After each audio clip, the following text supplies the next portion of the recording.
Welcome to night school where the shadows creep. Grab your popcorn, don't fall asleep. The doors are open, let the nightmares play. You won't make it out today. Welcome to night school!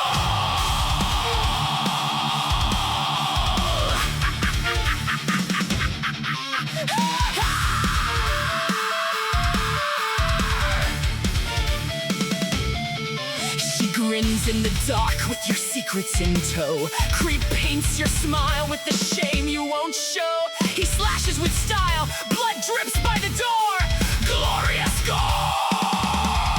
This is what legends are for. With the click of his pen and a therapist's sneer, he lists all your sins you didn't know were near. Smoke curls like truth in a midnight hymn. Las lecciones del smoking man, pecados que no se extinguen sin fin. He swears he's not a horror fan, yet he still made the grade. He keeps trying to transfer, but his paperwork's been delayed.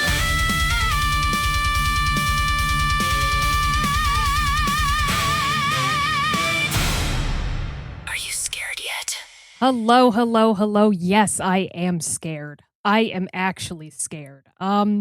Probably more than I should be, but it's in a reasonable expectation for what we're talking about. Hello, everyone. It is Florida's favorite creep, Ace, and I am so glad we're here today, you guys, because we're talking about my new obsession, the movie Obsession. Thank you. Holy moly, I've been dying to talk about this, but I am not just talking to myself here, you guys. I had to bring in my friends because I need my friends to be obsessed with things as much as I am. If I can't share my horror obsession and my obsession for this movie, what am I even doing? So, of course, let's not delay. I would like to introduce you guys. Of course, we've got your favorite movie therapist, Mr. Tommy James. Hello, Sabrina. Hello. I'm ready to be obsessed. And I watched it and I was obsessed and I was scared. I had moments where I was giving Jen a lot of side eyes. And a lot of people now we know, I was suspicious. I was like, I didn't make the wish. So yeah, this movie made me afraid to go to sleep next to her. And I know technically Bear is the true villain of this film, but I don't know. I'm not ready to let it out yet. I'll let it out eventually when we get to the parts that I need to let it out. But I'm ready. I'm ready to rock and roll. We've been saying we're going to do this, so we're going to do it. Absolutely, sir. And of course, we're going to let it all out, but we're not going to let it all out alone as we have another, I want to say, horror enthusiast, soon to be a rising horror enthusiast, maybe. He's getting there. I truly believe it. He is. One of these days, it's gonna turn the tide, and we will welcome him into our clutches. But until then, we have him because he's also excited to talk about this movie. We have Mr. A-Town Ryan. So I'm I don't even know how to start. So I'm currently enrolled in the Has Been Hotel module of Night School Horror. All right, I've committed to that. But there was a Instagram post that came up like a few days ago where it's like it's the genie and Aladdin, and I guess they just saw Obsession, and Genie's telling Aladdin, "See, you get it now." and Aladdin's like, "Oh yeah, oh yeah, okay, I get." And he's like, "Exactly." So it was from that post, because I know you guys was talking about Obsession before, so I'm thinking it's a classic stalker horror, whatever. It didn't affect, but once I saw it was because of a wish. And of course, social media is running with it. Mm-hmm. And you're seeing these little homages. I'm like, all right. And now the thing with me, when I say I'm a horror enthusiast, there's been a wave that's been coming up where, again, I don't like the creature in the woods, the Eve thing, like the Freddys, the Jasons, all of that. Yes, I know of those, but those don't do it. The new wave of horror that I'm loving is modern horror, where it's regular, everyday situations. Things that can happen in our actual lives, and they put this twist. Like, if you give me a horror film about paying bills, I'm gonna watch it because that's relatable, and I love to see that take. So this is modern dating, modern relationships, 2026, all of that, but in the worst way imaginable. This movie here, I was in the chat, the group chat with you guys, going every moment, and the moment where I multiply started going, what the fuck, what the fuck, what the fuck, what the fuck, what the fuck. Tom knew. He's like, you're there. It's beautiful. Which, again, my horror card is not that deep, but that is easily the most insane jump scare scene. So much so I rewound it because I glared my attention for a second. And I was like, wait, what? Very just good. To be sure. Very so I'm good. sorry. We're going to talk about it. We're going to get into it. I just had to I've waited 2 days to just let this out. Let's continue. Very good. This is what I mean by this is you're a rising horror fan, because every horror fan has their niche, and it doesn't have to be just slashers. Yeah. It doesn't have to be just monster movies. And I am so excited to be here with you, a part of your turning point, it seems, because we are getting into that new wave of horror. We're getting into this new wave of horror directors. So before we get into the film, I want to know what your guys' expectations were going in before you even set foot in the theater, before you set foot online, because it is available for streaming now. I want to know what your guys' expectations were. So I actually want to start with you, Tommy, because I had already seen it before you. Yes. But I kind of told you how I felt about it. So what were your expectations going in? Off the bat, before I even heard expectations, just seeing the trailer, doing a little bit of research, I didn't really have much expectations. I actually thought it would probably be stupid. And nowadays, when you get a lot of these silly horror movies, especially, with just the way like Blumhouse has been pulling them out, Night Swim, all those imaginary, they're just stupid. So seeing this, I'm like, okay, he makes a wish and now she's obsessed, and I'm just like, this just seems stupid. Am I going to watch it? Of course I'm going to watch it. But then you told me after you seen it, you were like, dude, you gotta watch it. And then you're seeing everything come out online.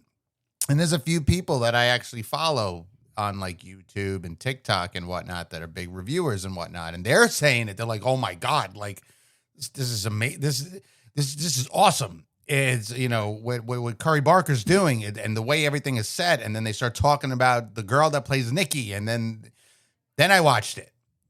And I was like, oh shit. I was like, I came in thinking whatever and walked out saying, God damn, that was awesome. Now, and I'm hoping to see when I eventually watch the back rooms, that I may have the same, feelings. I don't know. I know, Sabrina, you weren't the biggest fan of it, but I still got to watch it. But right now, I mean, this movie's great. They did a phenomenal job with it.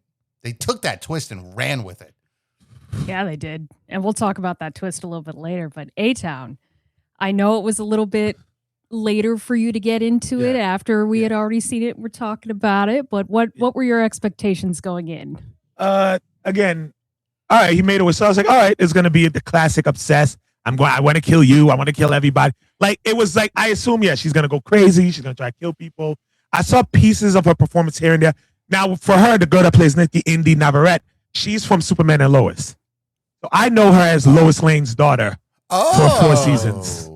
So I knew her. I knew of her work. I was like, oh, good for her. She's everyone on that show was amazing. So I was like, good for her. She was very, seeing her in this was like, she's got it. But again, my expectation was classic. Okay, she's going to be obsessed. We've seen movies like that. We've seen TV shows of that. It's not even that. What surprised me, what impressed me is the details. It's the little things of this movie. Mm-hmm. It's not just, it's just an obsession or a stalker or I love you, no one can have you. It's the levels to it. And again, the surprise of who the bad guy actually are. Personally, I think there's multiple, in my opinion, and it's not who you think. And that's what meant it was the intricacies, again, of relating it to something that can happen. And I'm going to be honest, take away the monkey's paw, take away the wish. This is no different than a lot of relationships and a lot of situationships and a lot of things that go on a regular basis. Yep. The only difference is he attached the supernatural and the horror. But I'm pretty sure there's millions of people watching. It's like, looks just like my last relationship. We've seen it literally on the news where these things play out, where it's like maybe there was a wish, who knows? But temper, like crime of passions, all of this stuff, this all exists. All he did here was just attach the supernatural, but he attached. It was like a teen drama, but in the worst way possible. Honestly, this movie has a lot to relate to.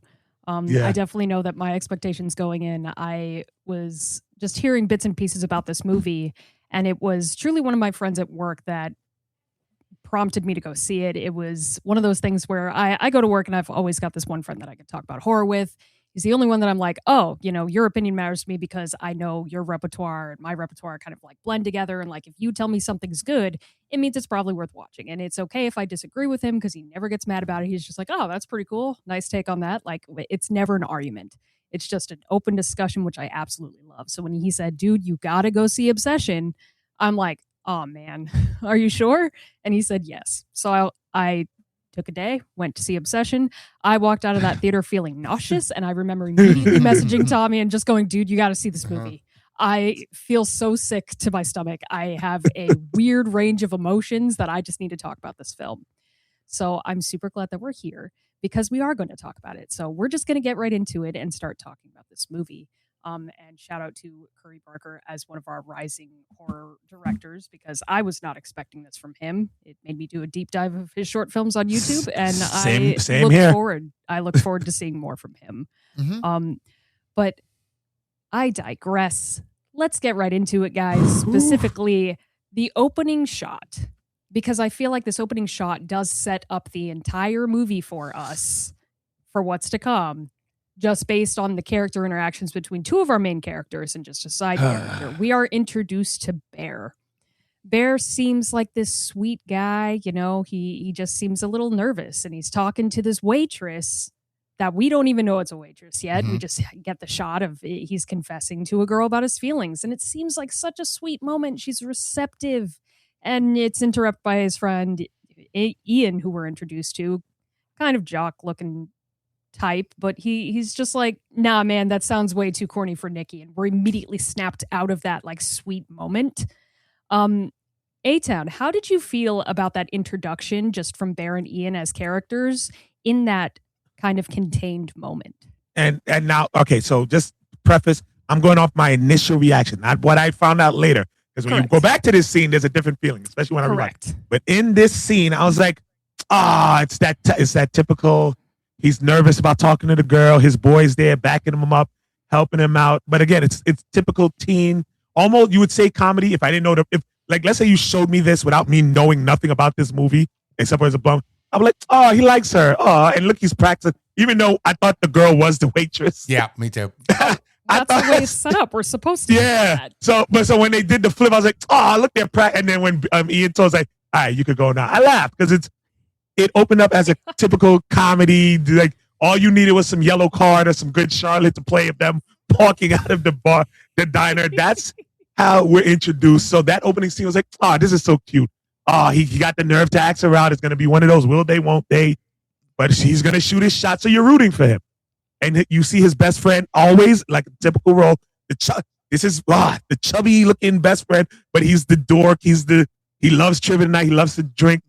He's the party guy. So this is the typical setup from what I saw. I was like, okay, this is where we're going with it. I do agree with the way you put it, that like that scene is meant to make you root for Bear. Like you're thinking, oh, he's a sweet, sensitive guy. He just needs a little help and he's getting coaching from his friend, and it is pretty funny when he's just like, oh, you can go. And she's like, oh, you want me to leave? And he goes, yeah. like, get the hell out of here. Who are you? Like it wasn't supposed to be a damn thing. But out of those two characters, Tommy, was there either one between Ian or Bear that you kind of resonated with just in that moment at all before we even get into their dynamic together? Ian. I had because I've been in some situations where, I had a friend that wanted to talk to a girl, but they weren't sure what to say or how to say it properly. And we never did. Well, actually, no, we have done that where it's like, okay, well, talk to her, and pretend like she's her and say what you want to say. And then they would go and they would start talking, and then I'd sit there and be like, no, you don't want to say that. That's really corny. Like, don't come off like that. Now you're coming off a little strange. Now you come off a little weird.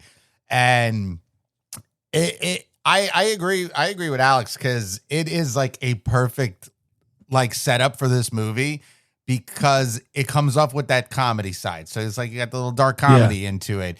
It comes off where now, you are the will they won't they, or like, oh, Bear, he's a cutie pie, he's a good guy. He just wants the girl, but he just can't get it out of him, right? He needs the coaching, and Ian's there to help coach him just so he can see his boy succeed in this situation.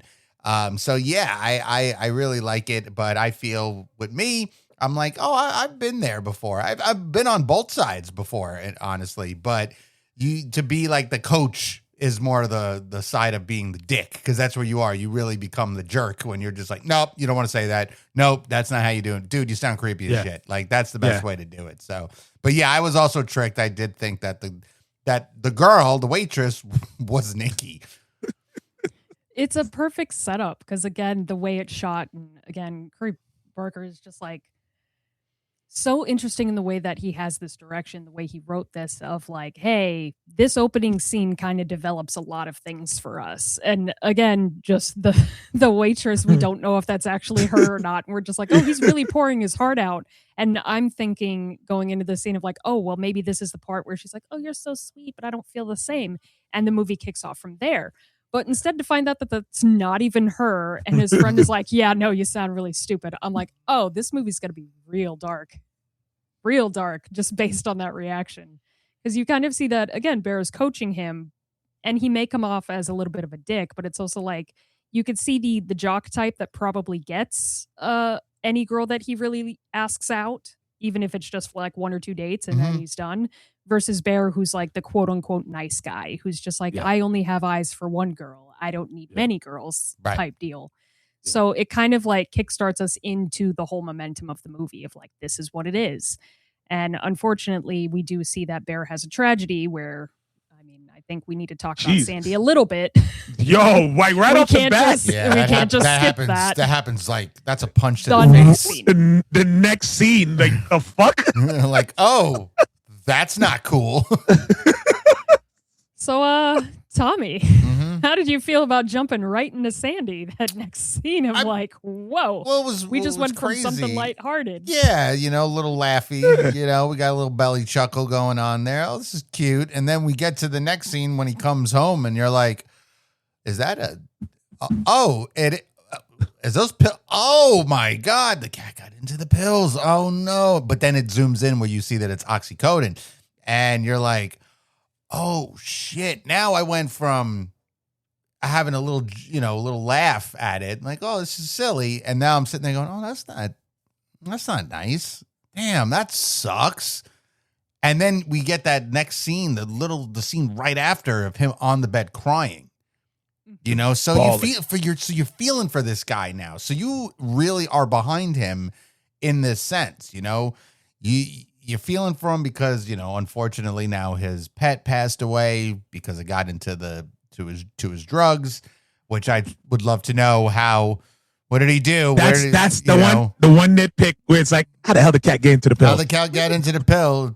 My first watch, I didn't notice the pills. It wasn't until my second watch, because by then I was like, oh, okay. I didn't notice the pills on the first watch. Like, I think, again, I was focusing, but I wasn't focusing. So when the first watch, I didn't see the pills. I thought the cat just died. If we want to talk about the pills right now, we absolutely can, because we do get that scene of him putting the cat back on and putting them in the medicine cabinet. Yeah. And you glance the name on it, and it's not his. It's his grandmother's. It's his grandmother.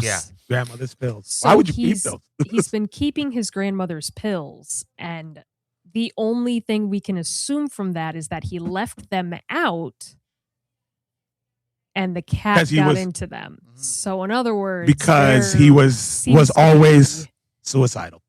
Either like suicidal or self-medicating. Yeah. Right. Yeah. To some degree. He's got something in his brain that just isn't wired right to where he's feeling some type of way. So he's either self-medicating with them to feel something or to feel better, or he's borderline suicidal. And it's careless to just leave them out, knowing that you've got a pet around that can get into them. So it's kind of like, on one hand, I felt really bad for Bear that his cat's dead, and I'm just like, that is a shit way to go for this cat. Yeah.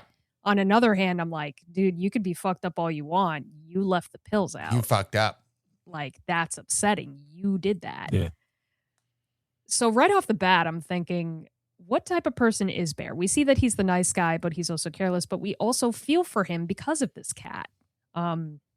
But immediately we see that when Nikki calls, he flips a switch and he seems to be all about it. Like, he's all about Wasn't he hesitant? to her. Oh, well, talking to her, but he was hesitant to go out. He was hesitant to go out. He was hesitant He to go didn't out, want to go but out. Not hesitant to talk to her. Okay, yeah. It was almost like, oh, Nikki's calling. I can absolutely talk to Nikki. Because she'll save me. Yes, it's very much of a, you can fix me. Yeah. Even though nobody asked. Right. So between some mild convincing, she tells Bear, hey, you're coming out. Game night. He's coming out for trivia. Going out for trivia night. Important to them, this friend group that we're about to be introduced completely to. But Bear says, yeah, okay, I'm going out. And there's something very specific, something very small that kickstarts the whole One Wish Willow, which is Nikki drops her crystal necklace down the sink. Yeah, she tells him. Yes, she goes, crap, I just dropped my crystal necklace down the sink. And Bear's first reaction is, oh, I'll just go buy her a new one. She'll love that. She'll love that so much. Mm-hmm. She'll love it. And from one hand, I mean, that is a sweet gesture. Coupled with everything that we know so far, I'm thinking, oh, this is really sweet. He's really trying to woo this girl. So this is like another attempt at him trying to get to her. Mm-hmm. So how do you guys feel so far about Bear's attempts with Nikki? Because you even see in his phone that he's got a bunch of heart emojis and stuff next to her name. So, A-Town, where did you feel the relationship between Bear and Nikki was at this moment? Okay, so they knew each other for a while. He's had this love for her, because I think at this point on his side it's love. Mm-hmm. So I'm thinking, oh, this is the girl of his dreams. This is the one. It's clear he didn't shoot his shot yet. So in his mind, it's like, all right, oh no, she's lost something. Let me again be the knight in shining armor in this moment and get the crystal necklace. Do something nice. Again, the nice guy. So let me do something in this moment and give it to her. Let me think. It's probably nothing for him to just. He probably knows where the shop is. It's along the way. This is the night. Because I think he even said that. No, did he? I'm just. Yes, he conversation between him and him saying, "Don't tell her at trivia. Don't do it trivia night. You don't want to do it at trivia." And then he says, "I'm going to do it. I'm going to do it." And like he took basically in his mind, he took all of this as signs to shoot the shot. He feels like he was lined up. I just, oh no, she's lost something. Let me make a gesture. Tonight's the night. Let me shoot the shot. Even though what's name told him not to, he in his mind is like, oh, the signs are there. This is the moment for me to step up.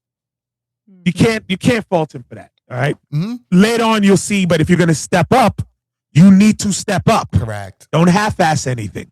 And that's where we get into the problem. Because then, whatever, again, shoot the shot. If it misses, it misses. But you chickened out at the shot. Mm-hmm. But again, up until now, it's like, okay, I'm going to go to the shop. I'm going to get the necklace. In that moment, be like, oh, look, I'm someone that, in his mind, I'm going to be someone that's there for you. Whatever happens on the other side, he doesn't know. But in his mind, he's going along that path. So I was like, all right, you got it, bro. Do it. This is how we're watching a movie. Movie rules say this is what it's supposed to work.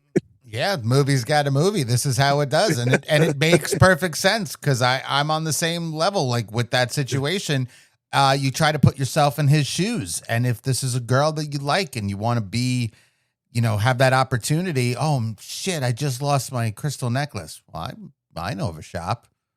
You know what? I'm going to go get one. And I'm going to surprise her. It's going to make her happy. She's going to be so happy. It's like the knight in shining armor kind of thing. I'm here for you. I got your back. Yeah. And at that moment, you got to try to visualize what the guy's thinking in his own head, that she's going to be like giving him hugs and, oh my God, thank you so much. And that's the moment that he can actually say something and then cross fingers. Hopefully she feels the same. So what he did makes perfect sense.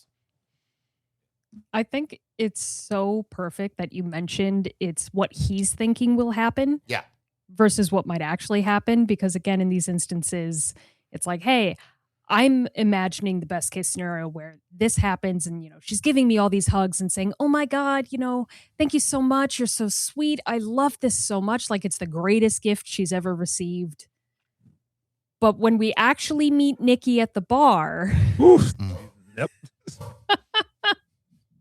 we do see that Bear winds up buying the one wish willow at the shop and meets up with his friends. I do love the interaction that he has with the little shopkeep where she's just on the phone and just kind of like, are you going to buy something or not? Because we're closing. Yeah. So buying the one wish willow right off the bat. And I love that she was like, all right, don't come back and complain. Don't come back and complain. He's like, what do you mean? I'm just saying, don't complain. Like, why would you say that? I'm just saying. Don't complain. No explanation. No explanation where it's like, the fuck? The fuck? Like what? Like, wait, does it work? I'm just saying people don't like that. Wait, like in his mind, he's not accepting. She said what she said. Keep it moving. Yeah. I love it so much. I mean, she's over there trying to give him the warnings. Though. It's so important to the movie itself because most of us would also think the same. Where it's like, all right, don't come back and complain because you look at it and you're like, was it broken? Like why are people complaining? What, it didn't work? Oh, he even says it's a novelty. It's a toy. And like, I'm just telling you. She's like, it's a novelty. Some people come back and complain. And when he's like, well, what do they complain about? And she goes, I mean, they don't like their wish. All sorts of things. Yeah, right. No explanation. Just leave it broad. It's very vague. Just like, And he goes, well, I mean, like, what about it? And she's just kind of like, are you going to get it and leave? Or like buy it, dude. What do you want? And it's not like it's the devil in the shop. It's not where it's like, she's trying to lure him of like, she's want like, this. She's just like, dude, I don't care whether you buy it or not. But like, we close in 10 minutes. 10 minutes. Just, you're going to get it. Off. And no, because he says, was all the bullshit? He's like, no, everything in here is real. Like, she's so nonchalant of, that's what made the thing. It's like, no, this is all real. We're not plugging around. I'm just telling you, don't complain. I'm not building up the mystery of it. I'm just saying, this is you came to a mystical shop. You bought a mystical item. Don't complain. Right. But it's so this is what it is. It's smart because she doesn't even use like that. She could have had, and I think it's smart that they didn't do it, where she could have said to him, like, kind of like a choose wisely.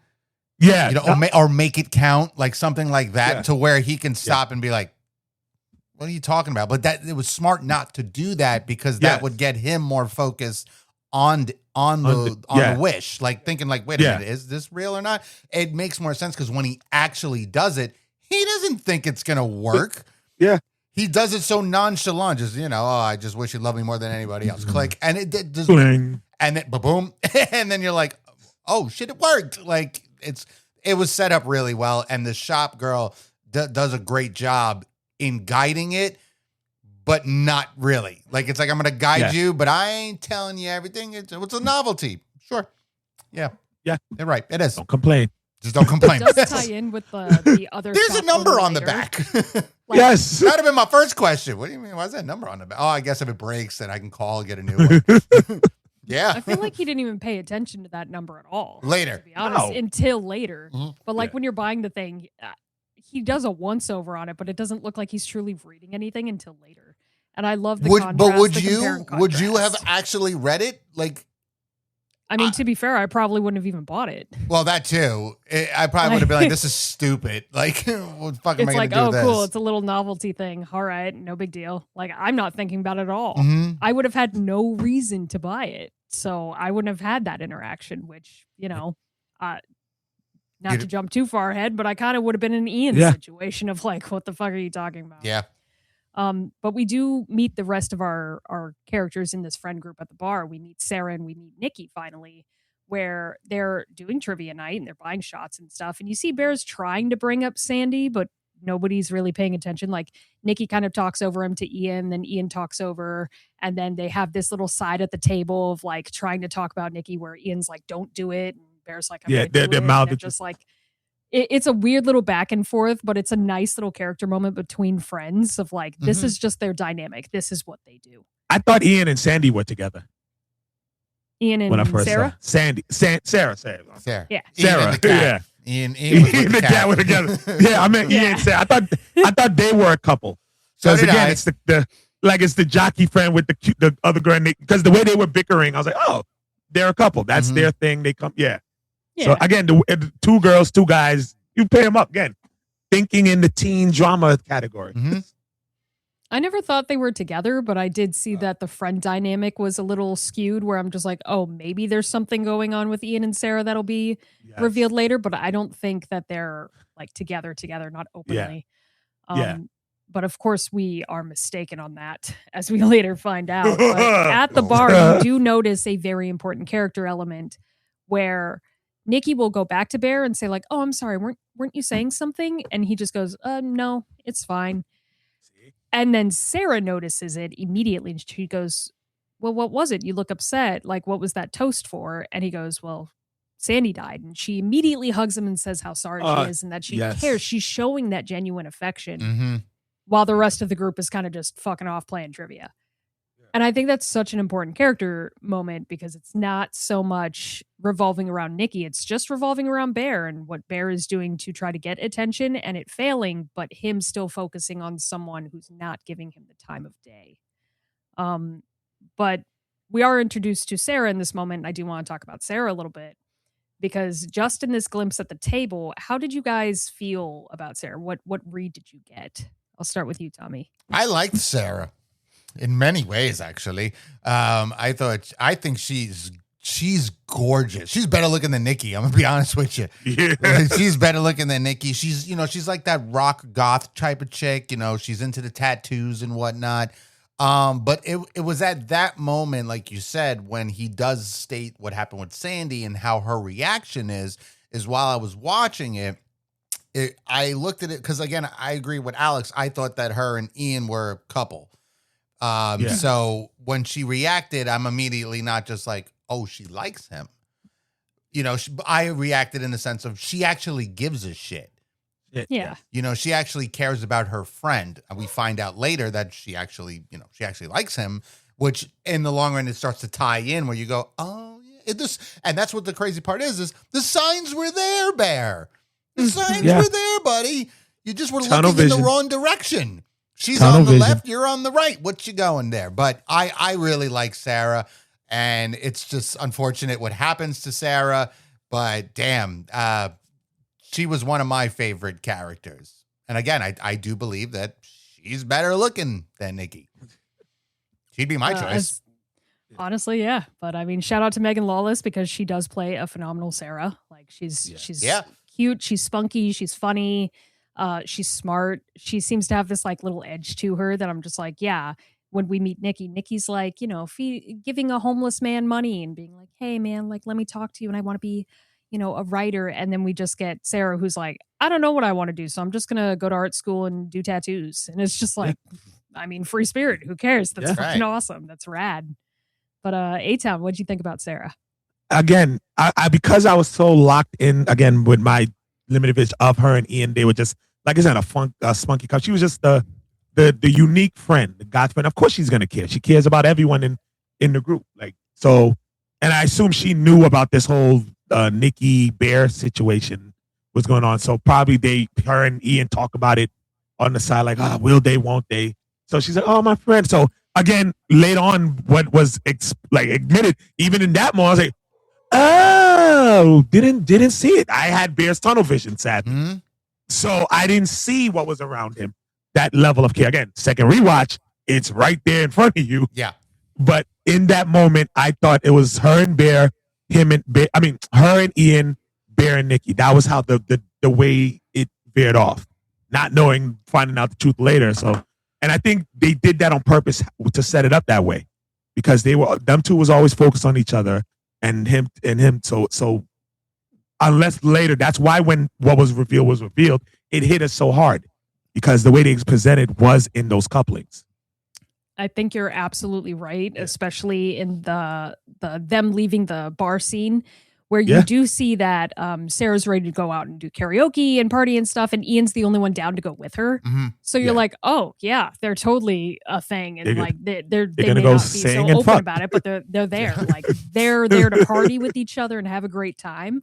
And then you see Nikki's like, no, I'm tired, I want to go home, and Bear's like, oh yeah, of course I'll drive her.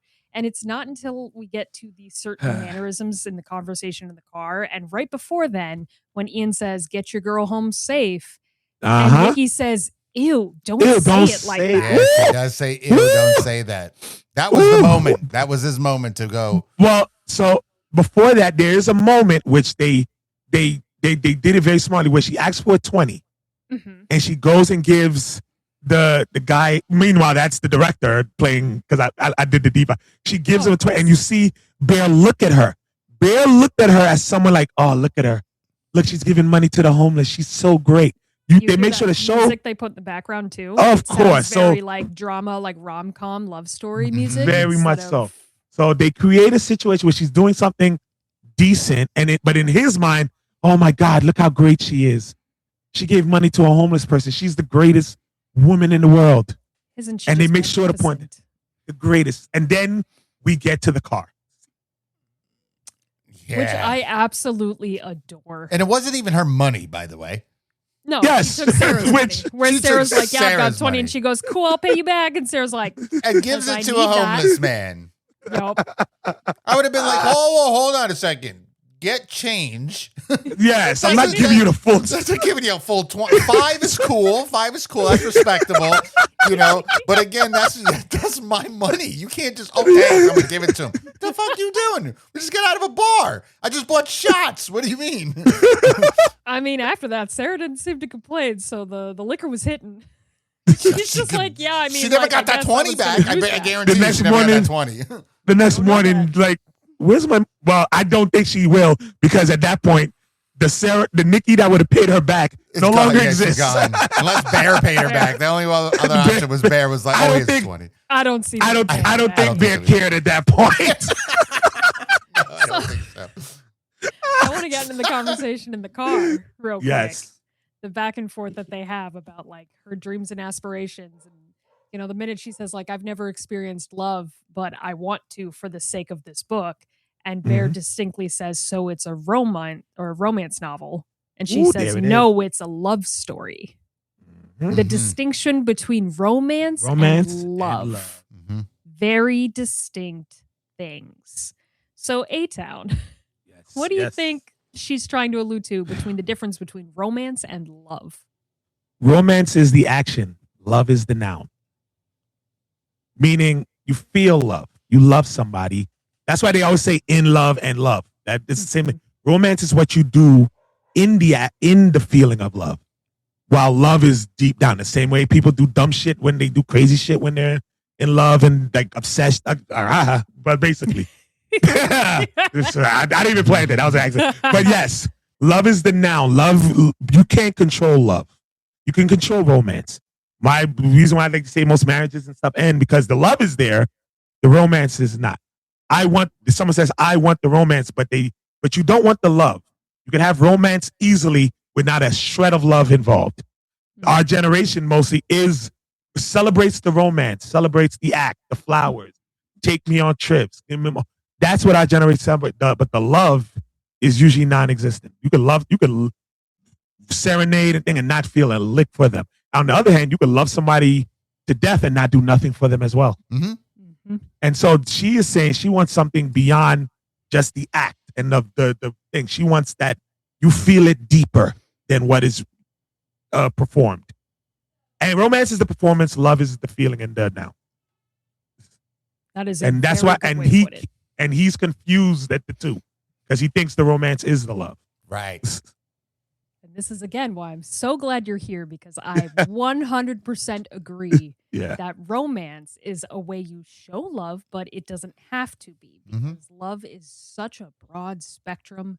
You can love a brother wholeheartedly so deeply, but you're not going to try to fuck your brother. The important distinction in this movie: romance and love. Love. Okay, I guess that's a good way to put it. Yes. So, Tommy, how did you feel in the car when it's shot very well, where it's kind of like she might like him, she doesn't like him, she might actually be, but she doesn't know how to say it, because she does kind of come across and say like, when I like a guy, no one would know. No one knows. Yeah, tease. Versus all these girls that you can tell. It's almost like does she not? How did you feel about that conversation? She's a mental tease. That's what she is. She's a mental tease. Because I was looking at it like if I was in Bear's shoes. Because again, this is the moment to shoot the shot, right? He said he's going to shoot. He's going to shoot the shot. Yeah, he has the necklace. He's got it. He has the one Willow. He doesn't have the necklace. He doesn't have the necklace. He doesn't. He put it back. He realizes that like she might not like any of it. Yeah, she might not like it because of the sun shines and all this. That's not really her. Yeah. But I'm sitting there looking at it like, okay, if I'm going to shoot my shot, I need to wait for the right moment. But now she's kind of giving these mixed kind of signals. Now I'm questioning if it's the right moment to shoot the shot. The ew. Don't say that. To me, that would have probably been the punch in the gut where I would have been like, so... And I probably would have responded, be like, what do you mean, ew? Get the answer out of try to drag it out. Well, you're like a brother to me. That would have ended that. I know was shooting the shot at that point, at that moment. But so she's going back and forth. She's saying that, if I like a guy, he wouldn't know. Now that's a tease now, because now you fucking with my brain now, because then the ew thing now that makes sense. Oh, you're saying ew, throwing them off, but it's oh crap. And then it's just the way they play it out. It's so well done, and it's so well acted, and it's so well written to have that conversation, because when we watch certain movies, it feels like the script is just there and they're just reading from it. This felt like a genuine conversation. Like Mr. A-Town has said, this is like a real life.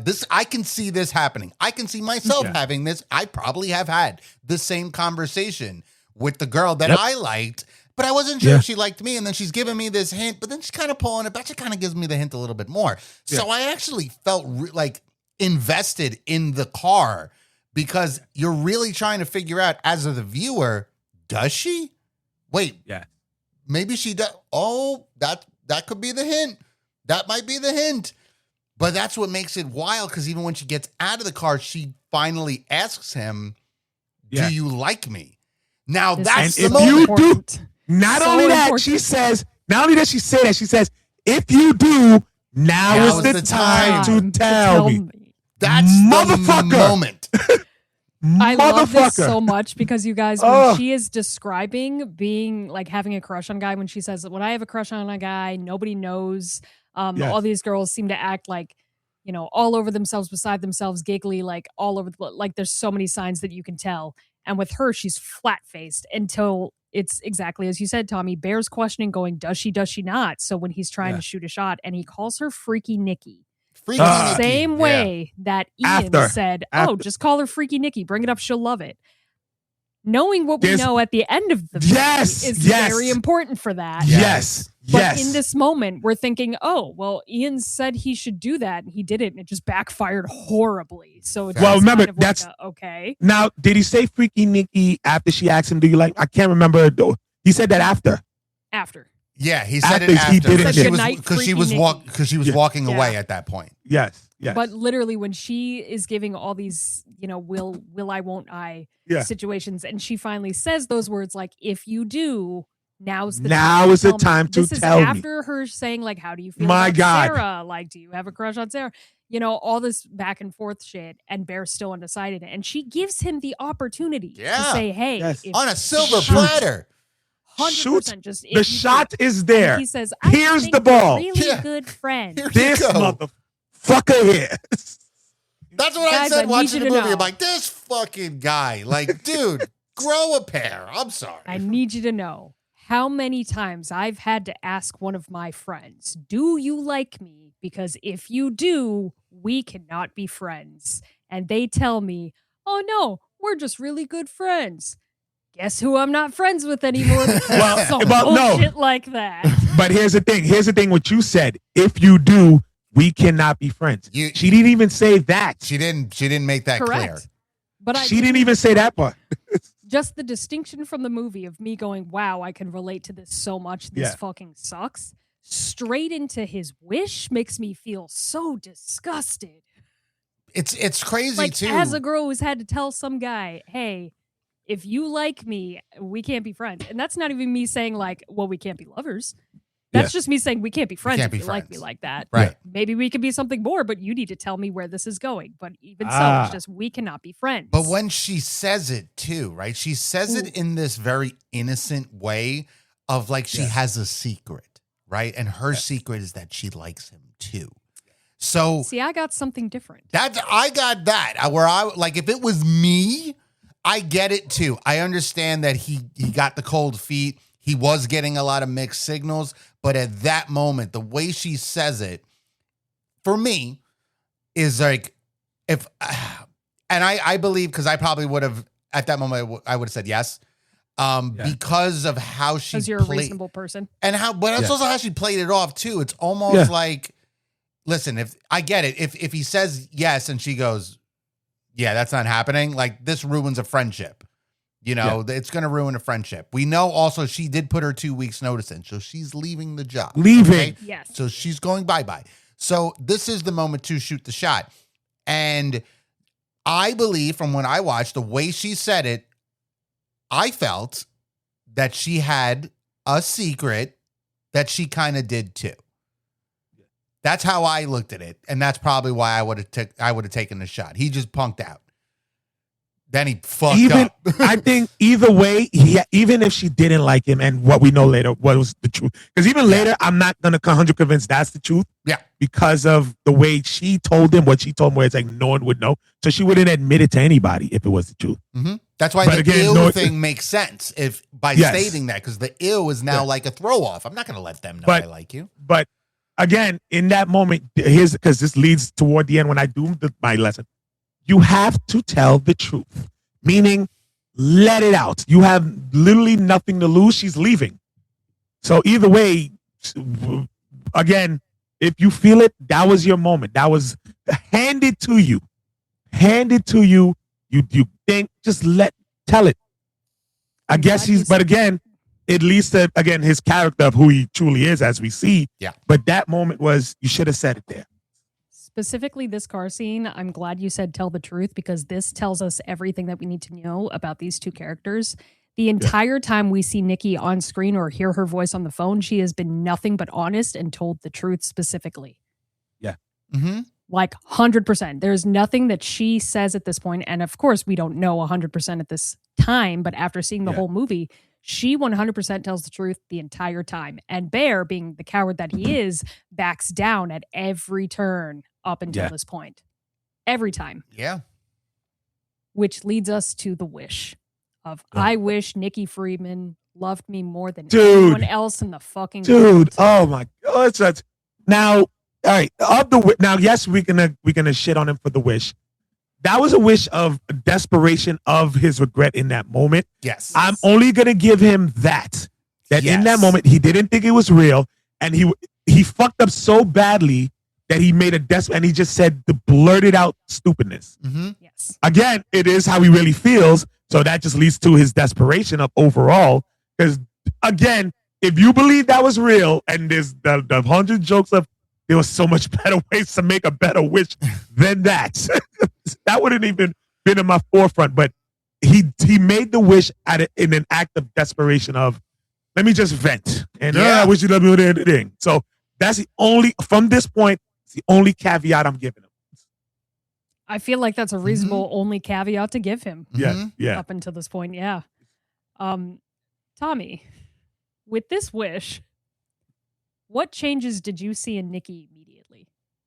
Well, the way they did it was again done so well, because like he snaps it, he's getting ready to leave, he turns and she's standing there outside, just standing there. I love that shot. And it's a great shot. The shot that's behind me actually right now. And it is like, because he's just like, what the hell? What is she doing? And then she comes over, and now the cutesiness comes out. It's all this little cutesy, hey. Like, I've got a crush on you. Yeah, exactly. I got a crush. And she's playing around. She's running to the one side. She's running to the ass. He's laughing. He's all like, yippee dips. But, man, what a way to shoot it. What a way to do the wish. Again, I agree with Mr. A-Town. It's just a desperate fucking vent moment. And what's great about it, too, is there's no, like, setup, like the music. It's not setting you up for when the snap happens. It's quiet when he does it. He just grabs it. He looks at the stupid thing, pulls it out. Wish you love me more than anyone in the fucking world. Click. And that's it. And but it stays silent because it's all happening at this moment. We don't know what's going on with Nikki. She's in the house at this point. When the snap happens, she comes out. And that scene is done so well. And it's creepy. It's just so creepy. And you're in that, which is weird, again, is because you're still on his side at this point. Yeah. You're still with him. Yes. You think he's a bitch, and it's like, bro, you had the opportunity, but we haven't seen the villain yet. Yeah. Because obviously we know the twist that it's real. It's a movie, but if you put the mindset of that he did it just to do it, we don't know we don't know how she's going to act. We've never seen the trailer. We don't know how she's going to act. We didn't read the synopsis. We don't know how she's going to act. There's different forms of obsession. That was one thing I even told Jen. I'm like, this was a different version of obsession. Yep. This is not just, I love you. I need to be with you. This is moment psycho too, obsession. This moment when, again, she's trying to figure out how to achieve the goal based on, again, once she's trying to, I want to come, you should come in. Mm-hmm. Oh no, like my cat died, but then she said, oh no, your cat died. Yeah, like, your cat died. You could see the whatever that Nikki is trying to see how to achieve the goal in that moment. And she's thinking of it in real time. What's the quick, how to lock it. But of course there is a moment where, and again, we see it for the rest of the movie, but I clocked it right from the jump where she's like, what the fuck? And she caught herself, but then she caught it back. I was like, oh, that's where we're going. I caught that shit from jump. I was like, oh, because it's the two personas being pushed away, where it's like, that's where it started. I like that. I love Nikki that is kind scene. of being pushed into the veil while Freaky Nikki is trying to take over and take whatever she can from actual Nikki's brain to achieve the goal of Bear. Mm-hmm. Oh, God, it's so good. I like that snappy scenes. Like, just that one especially makes sense because it's just where it starts. Yeah, because that's like, it's like a twitch, like that click, and she's just like, what the fuck? And then, are you okay? Yeah. And it's like it's the two personalities are fighting one another to get one is getting stronger, one is getting weaker. Yeah, and the other one doesn't know. Yeah, one doesn't know what's going on. Like, it's done so, and that's what the girl that plays Nikki does just a phenomenal job. Indy Navarro crazy good. Such a good job. Jesus Christ! Did you guys notice that, like, when they're making out and stuff, it's got that like kind of, again, rom-com, like dreamy music feel in the back. The minute she snaps back in, it's quiet except for her screams. Yes. What the fuck? What the fuck? Curry Barker did such a good job, not only at letting shots hang where they needed to, like when we get the creepiness in the car, or when we get the creepiness of her standing in the corner and, the zoom in of like, is she there? Is she not there? Mm-hmm. Letting a scene hang just to feel uncomfortable. Yeah, he does a very good job. And then letting the music change. Yes. Or like the music just stops. He's so good at making silence. Yes. Where there just needs to be uncomfortable, because you don't need to put anything in there. You don't need that stinging score for it to be like creepy and like scary, like in your face. You just need to be uncomfortable in it. I agree, like with that scene when they, when they're actually in his bed and she has her bra on and whatnot, and then she goes to like actually start hooking up with him. But it's like a perfect like 90s type of like rom-com kind of thing. You could have had like, 'Cause You're a God, and I'm like, those songs could have started playing while they were making out. But they do it so well, because when the snap happens, she's like, what the fuck? And then she realizes what's going on. She's like, well, what the fuck? And then she falls back and comes back, nothing. Yeah, I'm good. Yep. I'm good. And you're just like, yo, what's going on? Like, and that's the other thing too, is he doesn't fucking have a clue right now. He doesn't believe the wish yet. Mhm. Not yet. So he's still confused. That's why when she goes to kiss him, he is hesitant at first. Then he's like, well, I mean, this is When what I in wanted. Rome, I'm you know? getting. ain't no guy going to be passing up on the really good looking girl that I have a crush on that's about to give me a kiss. No, we're going to kiss. Now, I would put that theory. Is it that it's not even that he doesn't believe it, it's that he doesn't want to believe that the wish worked. Like, accept that He it's wants in to his- believe that in- Nikki and actually that likes him. just all of a Yeah. sudden, even though, again, I haven't done a thing to earn this moment, I just got what I wanted. And I think, again, because, again, his cowardice and his narcissism in a way and his ego, as we see, wouldn't let him accept that, oh, this is not natural. No, this was supposed to happen, even though I've done nothing in this moment to earn it. Mm-hmm. Yes, he did not earn it. Yeah. I think yeah. that's a perfect transition because we do see him Googling or what was it, Threadit. Yeah. He's Yeah. going on Yep. Reddit, which is, Reddit. obsession Reddit, You read to it? Yeah. figure out if the One Wish Willow actually works. So 'Cause he's he can't- looking online because he truly doesn't want to believe that it's real, that it worked. He Mhm. just wants to believe that Nikki actually likes him. But he can't seem to grasp, even with her little freakouts, those little like clock backs in, that she's just actually not into him. He's thinking, no, she's doing all this stuff. Yeah, it's a little weird, but like, I want to believe she likes me. It can't be that I made a wish and now it's just there. And we Yeah. don't see that until later in the movie. Truly, that the turning point, which makes him a true fucking villain of this movie. Like everyone Is that he sucks in still this doesn't movie to accept me. it. Correct. Right. He Yes. doesn't accept it, and it's just truly Bear just being Bear. There is no rhyme or reason to it. There is no Bear had a change of heart or he's slowly becoming the villain. This is the person that Bear was to He's always begin been. with. Yes. So as we skip through the movie and we see the little ticks that she has of like coming back in and coming back out, we see that there's a darker side to going further in. We see that it's not just like her being happy and obsessed with Bear and like showing him little AI Instagram things at Oh, the store. shit. And Here we everyone go. noticing. It's not even like her snapping back in and saying, what the fuck? It's her being an absolute fucking creep, dude. Mm-hmm. Okay, it's her being an absolute fucking creep. And the first thing I want to start with, because I do want to throw Nikki in the creep corner, not the literal one that she's been in. Yeah. But we'll get to that. But she needs to go in my corner real quick.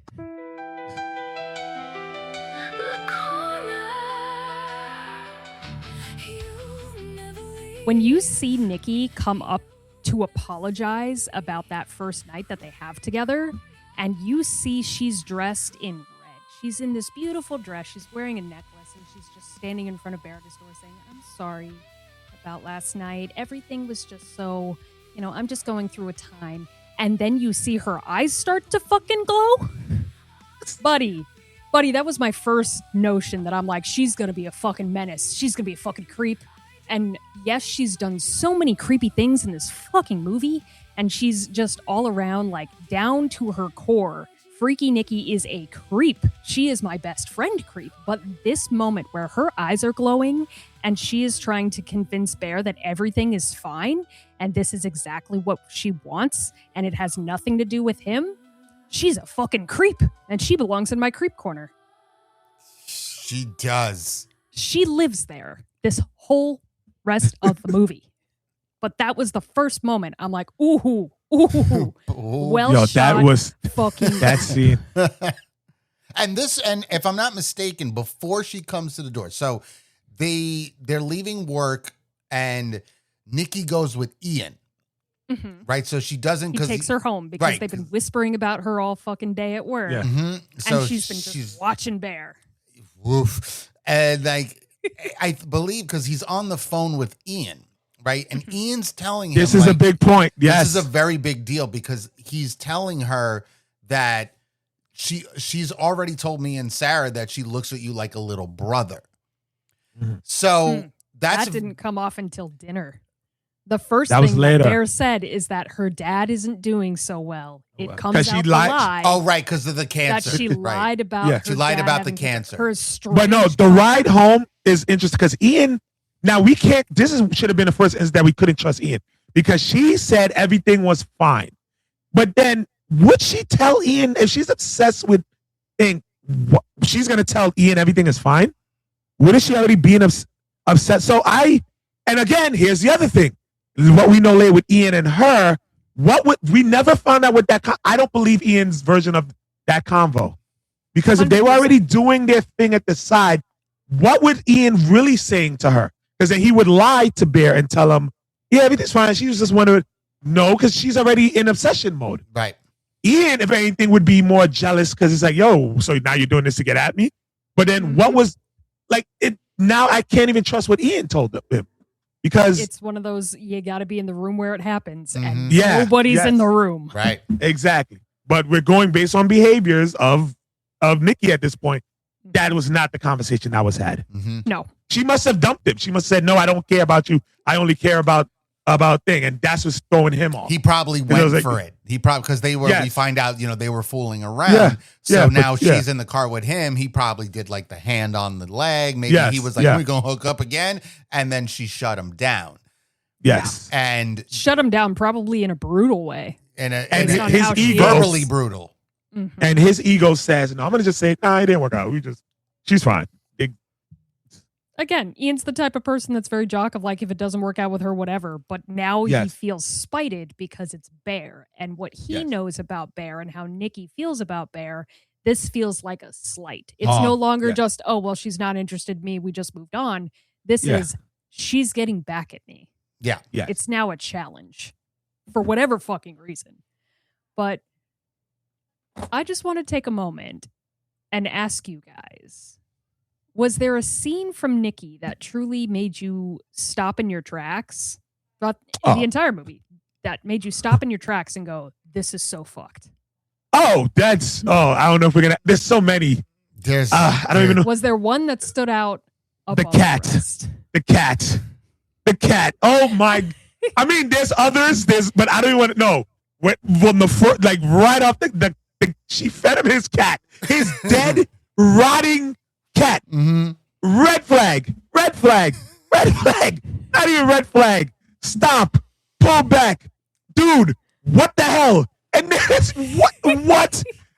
My favorite crew. The building and then is on fire. And what made it worse is that Sarah read him the note. Yeah. And when she said, it's not, it's this dead, little food rotted. What's the verdict? Cat. And he's looking, and he's puked, and he's like, inside joke. No, dude. That's not inside. Dude, at this point, it's the wish. It's the wish. She fed and you that motherfucker dead, still goes home to say, again, you can't do that, Nikki. Yes. Okay. I love that part. I think it's hilarious. The dead cat memorial should have been a dead giveaway. Red flag. Yes, but she fed you your dead, rotting cat. Show's over. It's done. Go get another wishing willow. Give it to Sarah and say, hey, Sarah, can you do me a quick favor? Snap this. End it. That's the red flag. Dead cat dinner. Dead, rotting flesh cat dinner is when you should have said, oh, yes. I agree too. And also, like, when he opens up the container, right? Yes. There's two Polaroid pictures in it. And one of them says me with a heart on it. And the other one is Sarah. And it says, oh, no, it's another picture. It says you. Yeah, you. Of Bear with the heart. Yeah. And then a picture of Bear and Nikki that says you plus not me. Right. Which, that part, again, these are just these little hints of. And Sarah alludes to it too. She says, what does that mean? He goes, oh, inside joke. Inside joke. How many inside jokes y'all got? You fucking bastard. In such a short amount of time. Yeah. There's so much, the cat thing is, wow. That is a way to show affection, I believe. Just feed him the cat. Dead, rotting flesh cat in a sandwich. She made it all nice and purty for him, but purty being the key word. So I'm gonna take it to the bedroom scene, where she's in the corner, the literal creep corner, and he wakes up, and you don't see her at first. It's like a typical like horror trope kind of thing. He's looking around the room, Nikki, and then you kind of get this glimpse, the shadow of it. And she goes, go back to sleep. It's very subtle. What are you doing? I like watching you sleep. Again, can easily occur in real life. Yep. Oh. Yep. I'm sure I've said those words to people. What? I like watching you sleep? Yeah. Yeah. I know. Don't ask questions. I know. And I'll tell you why I know about stuff like this. Because, see, this scene really affected me in many ways. Okay. The moment of the person standing there really bothered me. I like watching you sleep. So cute when you sleep. Here's the problem. Because when this scene occurred, I'm going to make it clear again. I did watch this movie with Jen. Yes. I glanced over. And I'm just keep in mind, I'm just giving that look. And I just want to point out real quick. I've known Tom 25 years. Mm-hmm. No, 20 years. 20, 22, 26. A long time. Mm-hmm. I just want to clarify. Continue. I glanced over and I'm like dead stare, but blank face. Not like confused. I'm just like, I'm looking at Nikki. I'm looking at her. I'm looking at Nikki. I'm looking at her. I have never heard that before. And then things get a little more creepier. You know, she's come back to bed and all this shit. She goes off. She comes back and she has the flowers blocking her face. And her face is distorted, by the way, while that's all happening, because she has and she says, "You don't love me. You don't as much as I love you. Like it's not mutual. It's right. It's not mutual. And God damn it, I have heard those words before. Trigger alert. Fucking on my mind, and I got to talk about it.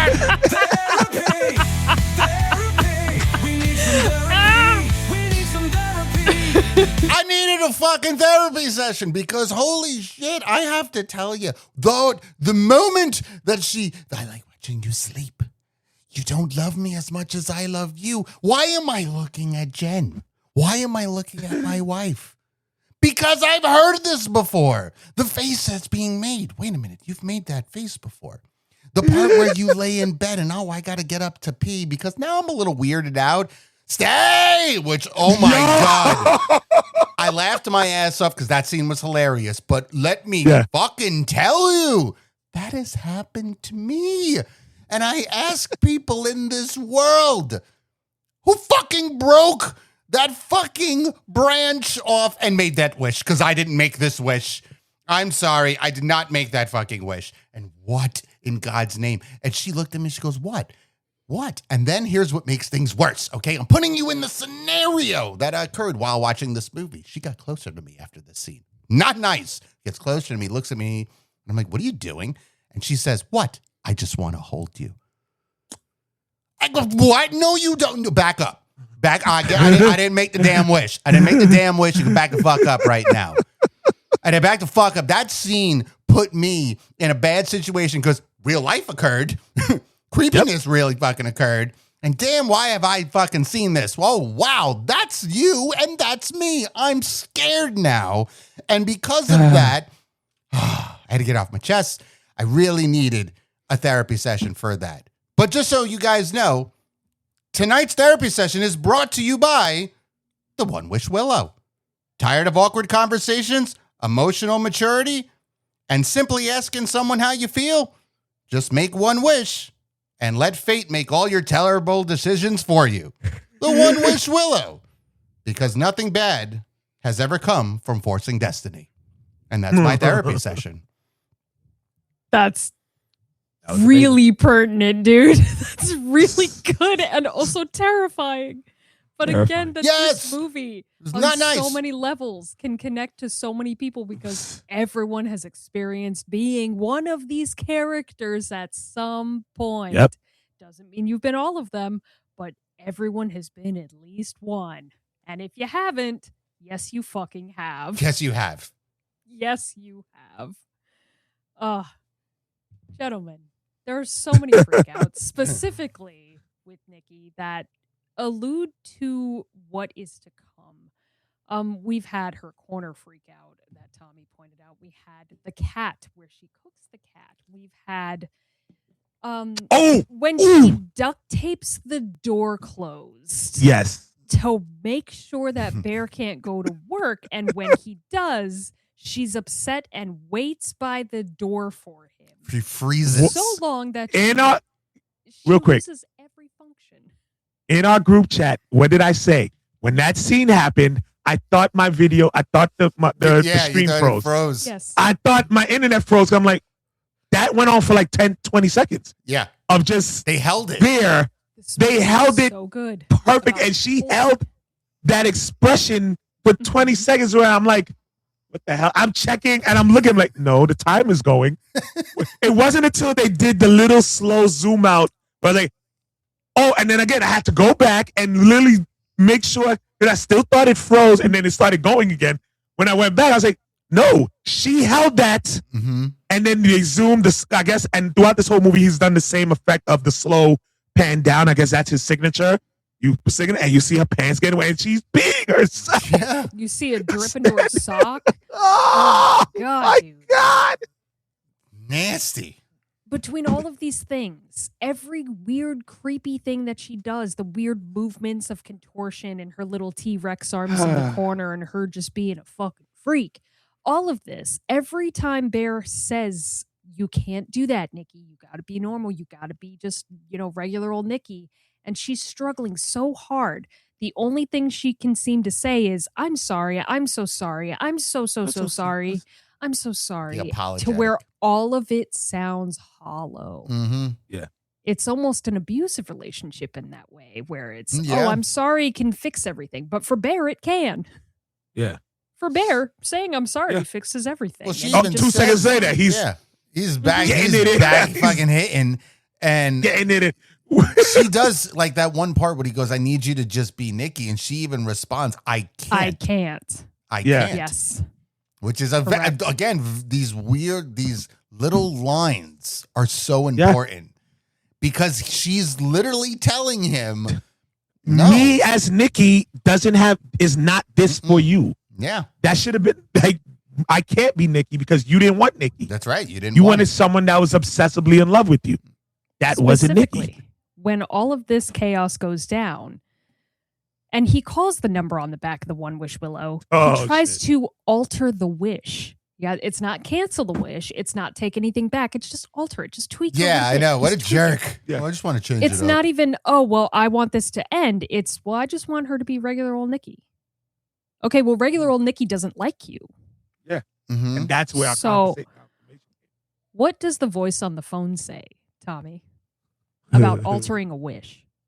Well, the thing is, first, that's Curry Barker, the director on the phone. Yes. And what I like too is like, do you want to, it's the way he says it. Do you want to cancel your wish? And then he's like, well, I want to alter. You can't alter it. You can't alter a wish. And then when he does say cancel. Well, that's the best part too. What is it? All right, fine. I want to cancel it. You can't cancel a wish. Hey, well, why'd you say that? There's speculation and fan theory about how it would have been able to be canceled if that was his first instinct, but because he said, no, I don't want to cancel it, that negates I'm not going to give it to you itself. Yes. Like you can cancel it that one time, but the minute you say, no, I don't want to cancel. So like that was the wishing Willow saying, all right, you get a second cancellation, but you didn't say that you get one. It's fan speculation. We don't know about it. I mean, it makes sense because to believe that because why get the option in the first? That was the first option done very subtle. He didn't there was no like are you trying to cancel your wish? It was, do you want to cancel your wish? And if he had said it, the wishing Willow, that was the one thing. But because he said no, there you go. All right, then you have your wish. Yeah, you got it. That's why we give you a number. That's why there's a hotline. Because if you don't call us unless you don't want this, that's your way out. And he did not, again, cowardice, which is him throughout this movie, once again took the coward's way out. No, well, I want it. Yeah. Hey, Town. What is the only way that he can get out of this wish? You gotta die. Specifically this wish, because there's a theory that I realized they were using for the other wishes in this movie? No. And I want to debunk it now because I mean, we're going to jump ahead. But when we go about the $1 billion and they say, oh, when Ian died, the $1 billion go away. No.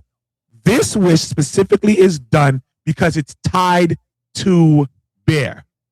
And because it is a thing linked to Bear being alive, being Bear, for this wish to go away, Bear has to die. Because once Bear dies, there's no one for Nikki to be in love with more than anyone because he's not anyone. He's dead. He doesn't exist. Mm-hmm. And I think that's a theory I guess people are confusing because when director confirms the $1 billion is still there. Mm-hmm. Yes. People say, well, he said, no, for this wish specifically, it's tied. Every wish is different and they have their own different conditions. For this wish to go away, you have to die because your wish was she's in love with you more than anyone else. If you do not exist, there's no one for her to be in love with. Therefore, the wish is negated. The wish can't exist because you're dead. There's nothing to tie her to. You tied yourself to her. So for it to thing, you have to die. And he actually says it too in the shop when he goes back. Like the guy first explains the concept of you can have somebody negate it in a sense. Like if they can go and say that you never made that wish, click, and then it would go away. Yeah. But then while Barker's zooming in, when he's just like with the face and he's looking and whatnot, you hear him very subtly in the background says, I mean, or you can kill yourself. That might, do things a little bit differently because now that guy knows the wish that was made because he explains what happened. Yeah. So he's so you hear him even say that. Or I mean, you could just kill yourself, like, and this and save her. Yeah.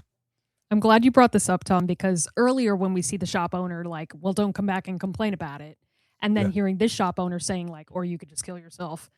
They seem to know that this is a real thing that really happens, but it's not anything that they're going to bat an eye at. Like they say everything in the shop is true, magical, it's mystical. We all believe that this works and we know this works. We know the rules. Do you think that shop is otherworldly or is it just people that know about the One Wish Willow but can't do anything to interfere because it's not how it works? It's an interesting question. It's a product in their eyes. Based on also we know that Barker's opening this up to a franchise kind of a world. There were other novelties in there. There was a voodoo doll. And I think the other one had something to do with a women's product, like cream or some shit like that. So I think they know it's real. They're just probably not supposed to tell you it's real. They can hint that it's real, hence the whole "don't come back complaining." They're just a business. They're business in the pure sense of we're just selling you a product. Buy it, don't buy it. We're not saying buy it. They don't care if he would have walked out and didn't buy it, they wouldn't have given two shits. They would have just went about their day. I love that it's just so it's not the devil's advocate about it. Correct. Yeah. It's not like a monkey's paw situation. It's not the devil's shop. It's just kind of like we have it. Some people really love it and other people really don't. Exactly the same reviews that we see when Bear looks online. Just some people say, oh my God, it really works. Other people are like, this shit doesn't work, which leads me to wonder what those other wishes were. If they say it doesn't work, all right, well, what did you wish for? Did you wish for, peace on earth and you don't see it because you don't travel the world? Did you wish for, I wish it would rain and get me out of work tomorrow and it didn't rain in your area because you weren't specific enough? Like, what was it that made it not work or what worked? Or is it specific to just that shop and nowhere else that sells them? Who knows? We have yet to discover the whole rules of the One Wish Willow besides the context of this movie, but I'm really excited about what it could be. But going based on what it is in this movie, we do make the point that every wish is specific with its own specific set of rules. So much that Alex said of hey, Bear has to die for this wish to end. For Ian, not so much. It's money. Money could just sit there and waste away. Who cares? It could be, unless you lose it all in some situation, or if you spend it on a certain thing, then it all goes away. We don't know, and we never will, based on Ian's untimely demise. Mm-hmm. But truly, I want to get into the party scene, Tommy. Okay. Just real quick. What did you think of Nikki's story? Again, it's just one of those moments of just that creep factor, the way she tells the story, the whole party is just like, what the hell is going on right now? She's just dead staring at Bear. Fucking weird. Insane. She's a psychopath at this point. I felt it. Story about Hansel and Gretel being lovers. They're brothers and sister. And she's talking about how her brother is also her husband, and there's this weird, gross twist to it. When we already know that Ian said, Sarah and I have been talking, and Nikki told Sarah that she only sees you like a brother. Mm-hmm. And we get that? Eitan, how did you feel about the Hansel and Gretel story? So Freaky Nikki wrote this story after. So that we're clear on that part. Yeah. This was her trying to align what was been said and what she's told everyone else versus how she feels now. Because a lot of everything she's been doing is trying to take her life and try to align it to be the perfect person for Bear, for him to be in love with her, and because she loves him. So she took that story, twisted it on its end, so that no matter what is said, she could say, "Oh, this is what I meant the whole time." She's justifying regular Nikki's past with who she is now to make it seem easier to feed to Bear, so that he would accept her. And she's doing it again, simple manipulating, gaslighting tactics, but to an extreme. Mm-hmm. Honest to God, that's a different view than mine, even though we come to the same conclusion. Yeah. Because you're saying it's Freaky Nikki that wrote that story, I'm thinking it's real Nikki that wrote that story to try to tell everyone at the party because she's instinctively reading it. It's her way of saying, hey, something's wrong here, not just in the story itself, but Bear specifically has been doing this to me.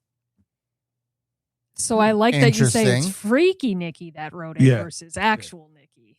Yeah. Because actual Nikki's the writer, not Freaky Nikki. Yeah, correct. So I like to get into that specifically. Okay. Because they're playing a game. It's like Jenga, but it's, you either say something embarrassing or whatever your block says, or like you drink, and you don't have to read any of that. Right? So instead of drinking, she purposely read it out loud. So she didn't have to drink. Yeah.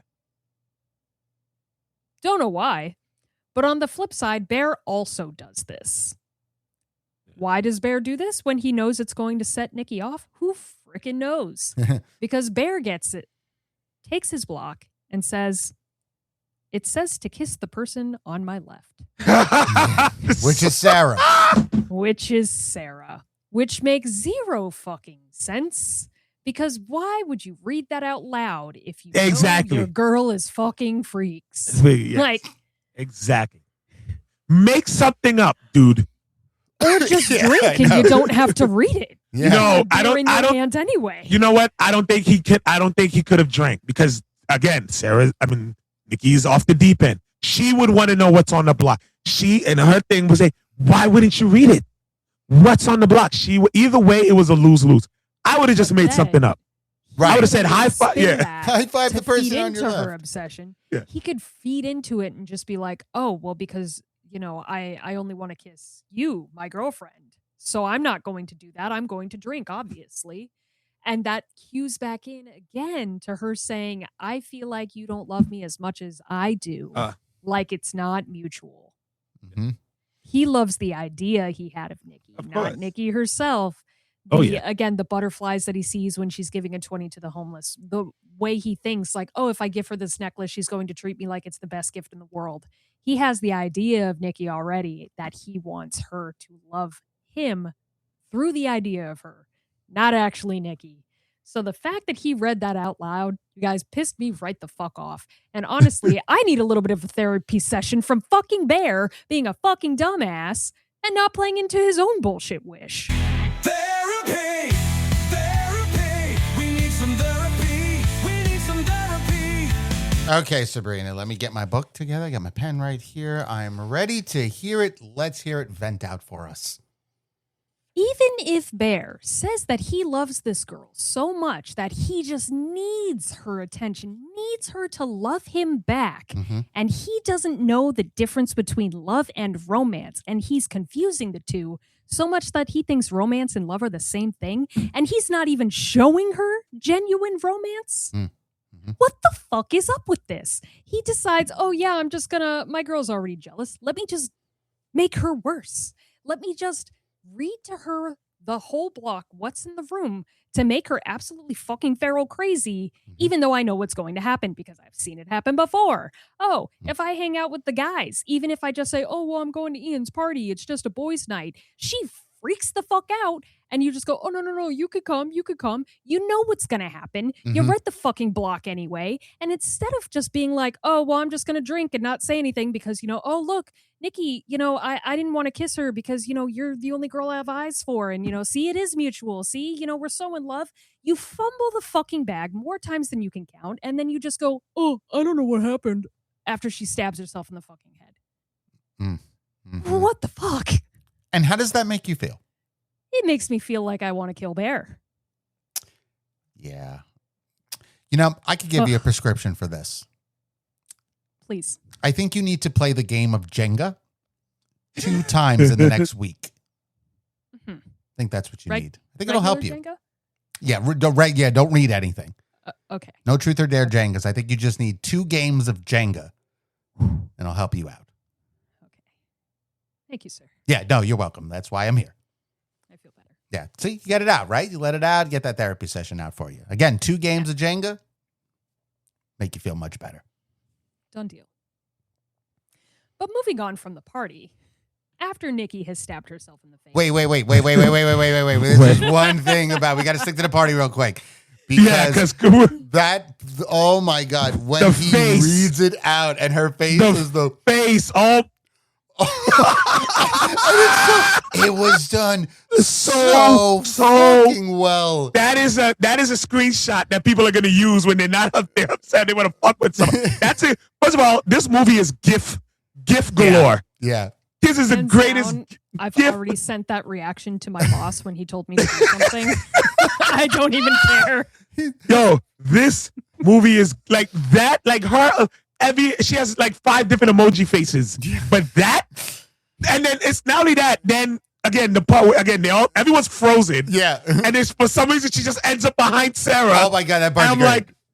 I'm like, what is? And she goes. But it's how, because she's there and she doesn't immediately grab the chair. She stands there. We don't see her face, though. We don't see her face, right? So it's only body. And then Sarah's just looking up. Bear's looking at her, and Sarah's like, what the fuck's going on? And then you just hear boom, and she grabs the chair. That shit's hilarious. But creepy. Yeah, but it's so creepy. But it's exactly, it's uncomfortable. Because nobody's moving. No, everyone's quiet. Frozen. Even Sarah stays in the chair frozen and lets herself get moved. She moves her, and then she comes and sits and gives Bear the kissy face. Just Bear Bones kissy face, and he just leans over and goes, yeah, just a little quick peck, like guys. Oh man. And Sarah never moves. It's just, Sarah doesn't. What the fuck is going? What? That was a great scene. It was hilarious. It was creepy. It was uncomfortable. It was hilarious. Oh, it was good. I love Ian breaking the tension of anybody want a shot, and when or a Jello shot. And when his friend goes, oh, "Fuck it, man, I'll take a shot," he goes, "Thank you," and gets up. And that's. But then you had the moment when she snaps out again. She snaps. It's not me. It's not me. It's dude. Big hint. The best part about this, the whole thing going down, she's stabbing herself in the face with a bottle. And Bear's just sitting there. So everyone's like, dude, get the fuck out. Because Ian is saying it too. He goes, dude, do something. Why are you just sitting there? Just Bear, get up. And she's just. It's Bear just being a coward and backing out at any chance. Anytime something gets difficult, he backs out. That's who he is. We've already seen this. And we get the best part of knowing who the true fucking villain is in this next scene when they leave the party and she's still being absolute fucking creep and walking backwards, which I love the way they shot that of just reverse. when he's sitting there saying, why can't you just be normal? And she says, I can't. And she's saying, I'm so sorry. I'll be whatever you want. I'll be Nikki. But then when he says, you take the bed, I'll take the couch tonight. And she goes in full detail of what he will find, which is her dead in the bed if he does not stay in the bed with her. Yes. She goes into graphic detail what death is like. Psycho. Uncomfortable, dude. I'm sitting there just listening to her, and I'm in the theater holding on to my fiance's hand, and I'm squeezing it a little too hard. Like, so much so that he takes my hand off of his and just gives me a little pat and puts it down on the armrest. You're good. Where I'm like, oh, guess that's too uncomfy. Sorry. Just a little, hey, I'm here for you. Let go of me. Yeah, let go of me, though. Get off of me. Two completely different perspectives of what's happening. Mm-hmm. But after that scene, we get, Nikki asleep. This was a great fucking Sarah. This was a fucking great Sarah. scene. This is a phenomenal scene. Like, I really like the one thing that just to touch back real quick with that run when she does the backwards thing and whatnot. So you know like what's actually happening because they confirmed what actually is happening is that you have Nikki trying to back off while Freaky Nikki is heading for him. Pushing. So it's like a friction. Yeah, it's like that. That's why it's like kind of contortion when she's doing it. Yeah. Oh, it's so dope. Like to find like that freaked me the fuck. It was like, why? Why? What do we do? What? Even I was like, nah, man. Come on, so man. Well done, dude. I'd have punched at her. Like, no. The fucking, like, freaking, what you call it? Missy Elliott. Like, She flipped it down and reversed it, yeah. But it's funny because when she, like, you hear her say, rail me, she's trying to say, kill me. But it's like, even her speech in that moment is pushing against, so she's trying to say, kill me, but it's like, rail me. I was like, Yep. Real Nikki is trying to fend for her life at this point. Yes. And that's why the bedroom scene's really good. But it's Sarah, you saw what happened at the party. Why are you texting this man at night? I know. Dude. Like, Sarah. Sarah. Straight up just like, we need to talk. We need to talk. This is going too far. Like, not a good time. Not a good time. Just the back and forth of like, well, if, like, I love that Sarah's so persistent, but also like, Sarah, girl. Sarah, you being silly now. She goes, I'll come to your house right now. Maybe Sarah thought that like Bear took her to the hospital. To be fair, he tried. Text chain saying like, "Hey, I took her." Well, he did try. No, he did try. Yeah, he did. She wouldn't get out the car, but he took her. But again, it's the fact that I don't think he updated anybody saying like, "Hey, she wouldn't go to the hospital." Yeah, because it's just too much for him. It's too overwhelming. So, in her defense, maybe Sarah thought, "Hey, she's in the hospital now. I could talk to Bear." Right. Yeah. Even though, girl, you shouldn't anyway. You fucking shouldn't. should. Based on what's happened, you should not talk to him. That now's not the time. No.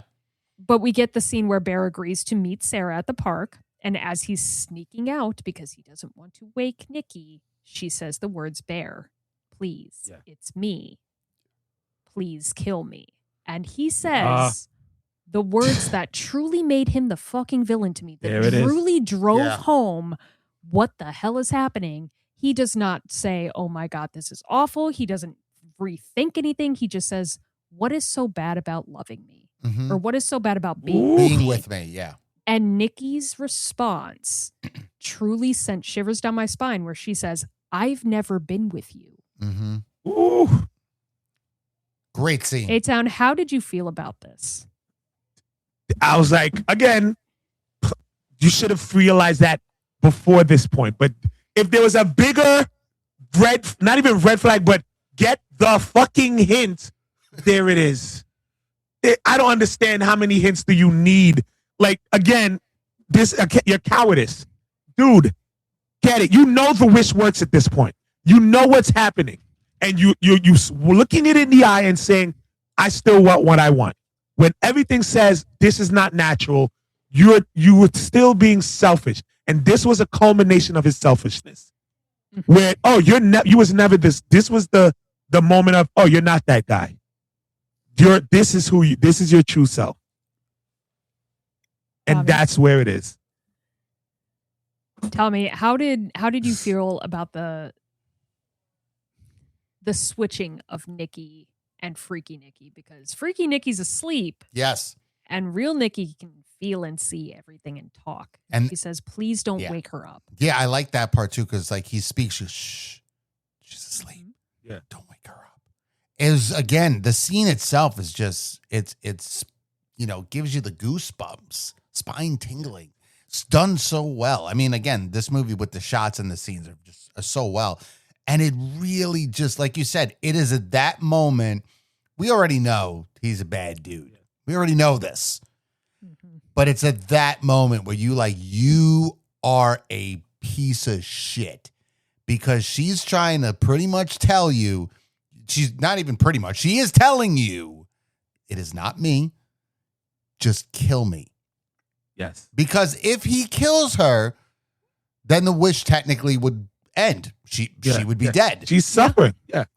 But she's exactly. She's suffering. She's the backseat driver at this point. she's sitting in the back place. And she's in the sunken place from Get Out. She's just watching. She's watching. And he has confirmed that was his inspiration. That makes a lot of sense, and it's a great inspiration to have. And the way they pulled it was just done so well. Yeah. She nails it in this scene. But the piece of shit that he is, and because of the piece of shit that man is, we unfortunately lose a great character and a character that actually gives a shit about him. The car scene. Talk about it. That car scene. We're talking about the car scene. Anyone who's seen the movie, the car scene. Let me tell you something. Makes you want to cry. This entire time, all of our characters have their own story and their own shit going on. Sarah is trying to get into school. Any school. She's got like 5 or 6 lined up. She's been denied from all of them. Her dad is saying, oh, well, this is your final shot. Like this. Andy Richter. Shout out to him. Yeah, that's Andy Richter. Yeah. Make it or break it. This is your last shot. And she gets the final letter and she waits for Bear to be there to open it because it's such a special moment. And she says, I don't think Nikki's right for you. You need somebody more free-spirited, more. And he looks and goes, like you. Mm-hmm. This man was ready to cheat on Nikki despite the fucking wish, despite being obsessed with her, despite saying that he's in love with her. He doesn't know what fucking love is. Yeah. He doesn't even know what romance is. He saw another opportunity to get something that he didn't deserve. I almost needed another therapy session for this shit. I almost took it. I almost took it, but there's a bigger one down the line for me. Yeah. Bro, even this I'm one. Sitting there going, are you fucking kidding me? And you're ready to cheat on your girl. Oh, they fool you fucking bad. Because here's why they fool me. Because I keep saying the rom-com thing. Here's the thing. As we see, if he had never just made a wish or he just either shot it, do whatever, this would have played out like a rom-com. Like plenty of others we've seen before. 10 Things I Hate About You. Like all of these other rom-coms that would play out naturally. That's what's crazy about this movie. But here's the difference between those and others is that the main character is not a rom-com main character. He's a piece of shit. Yep. This is almost like the Bright One or those superhero movies where the main character is not the good guy. This is the rom-com version of that. I fully believe you, especially in the sense, because can you imagine in the car if he gave Nikki the one wish willow like he was supposed to? Oh, shit. She's already gone. Yeah. She's made her wish about how she's a great writer. She's successful. She's gone. Absolutely. Him and Sarah get together because it's just proximity. And she would have eventually had to school. She would have admitted to him. Ian would have and it would have been so nice. That would have been a whole amazing movie. It would have been a rom-com. If he had just given Nikki the fucking one wish willow instead of using it himself. Mm-hmm. But he was selfish. She didn't believe it. She has the crystal. She believes that things like that can happen. Yeah. Right. She would have taken the shot. All she would have said was, I wish I became a great writer and successful. Her dreams came true. Could be so successful that everything I write is gold. Mm-hmm. I mean, who knows how that would have done. And she would have been successful. But again, he wouldn't have been a part of it. And that's his cowardice. That's it. There you go. Her getting what she wants is him being left out. She is. He would not get what she wants per him. Yes, because her getting her she dreams. Can't even die. Yeah, her getting her dreams gets in the way of him. But back to the car. Back to the car. we just explored a whole other movie that was not happening. I feel like A-Town should describe the car scene for us, Tommy. Okay. You and I have seen it. We've enjoyed it. You and I have talked about it specifically. We got Mr. A-Town took a picture of it and sent it to us in our chat. Yes, I did. He All had right, big again, emotions about it. Yes. So again, they're talking. She's like again, and this is a lot of the reveals where Sarah tells him Ian and Nikki was hooking up. Which again, any other situation, that's the biggest thing of this movie is what the hell. And I'll get to Ian. Ugh, we'll get to him. But this is a big reveal because even in my mind when that's revealed, I'm like, wait a motherfucker, what? Like, because again, we didn't know up until this point. We just saw a thing. So that was like really fucked up. So so we get that. And then she says, you need someone more chill. Again, my rom-com sensibilities took me out of the movie. And I was like, oh, he's going to get with Sarah. Okay. How's that going to work out with Nikki, though? In my mind, this is the thought process that I'm running. And I have to let you know my thought process before what happens. Because I'm getting sucked into the rom-com of, and then he says, oh, like you, again, they got the music, getting us with the goddamn music. Yeah. So the music is coming up, and she's like you, and she looks, and she says, well, I was to your left. I was like, oh, that's so sweet. And then supposed to kiss me. Yeah, and then you were supposed to kiss me. 1.5 a millisecond later, bomb, bomb, bomb, bomb, bomb, bomb, bomb, bomb. What the yo? Yo, let me get the chat chain so I can show it on the moment where it happened, so we can read word for word. Here we go. Hopefully it shows it. Get it? You can't see it on my camera. Damn it! You know what? I'm gonna take a screenshot, Mr. Tommy James. Yeah, do your thing. I think I can do it. All right, I'm gonna screenshot it. You could. I might be able to screenshot it. What the fuck? And I need you to screenshot. Oh wait, maybe not. There you go. It's gonna be hard to see though.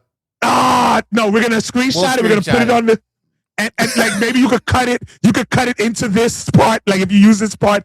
But motherfucker, bang, bang, bang, bang. I said, what the fuck? Let's count, because I wasn't ready. The fact that it's straight up what the fuck like 7 times followed by 1, 2, 3, 4, 5, 6, 7, 8, 9, 10, 11, 12, and I rewound it.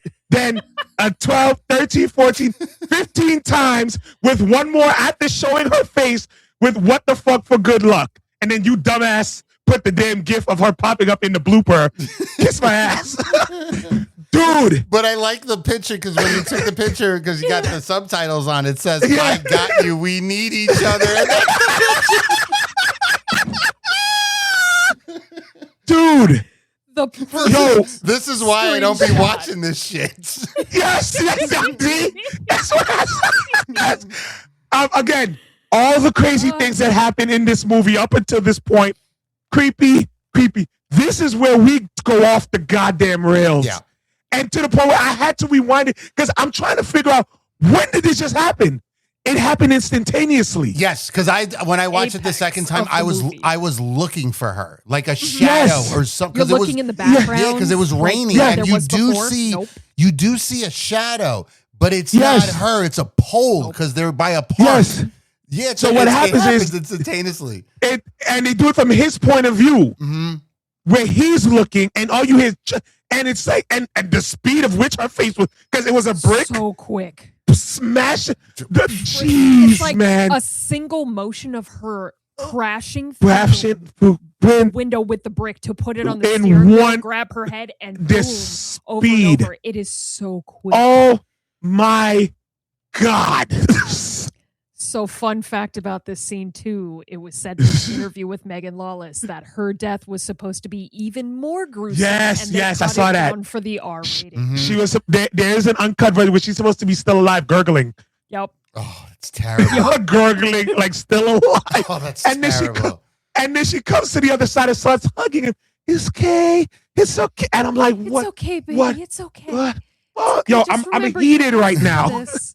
You asked for this. This is your fault. Oh my God.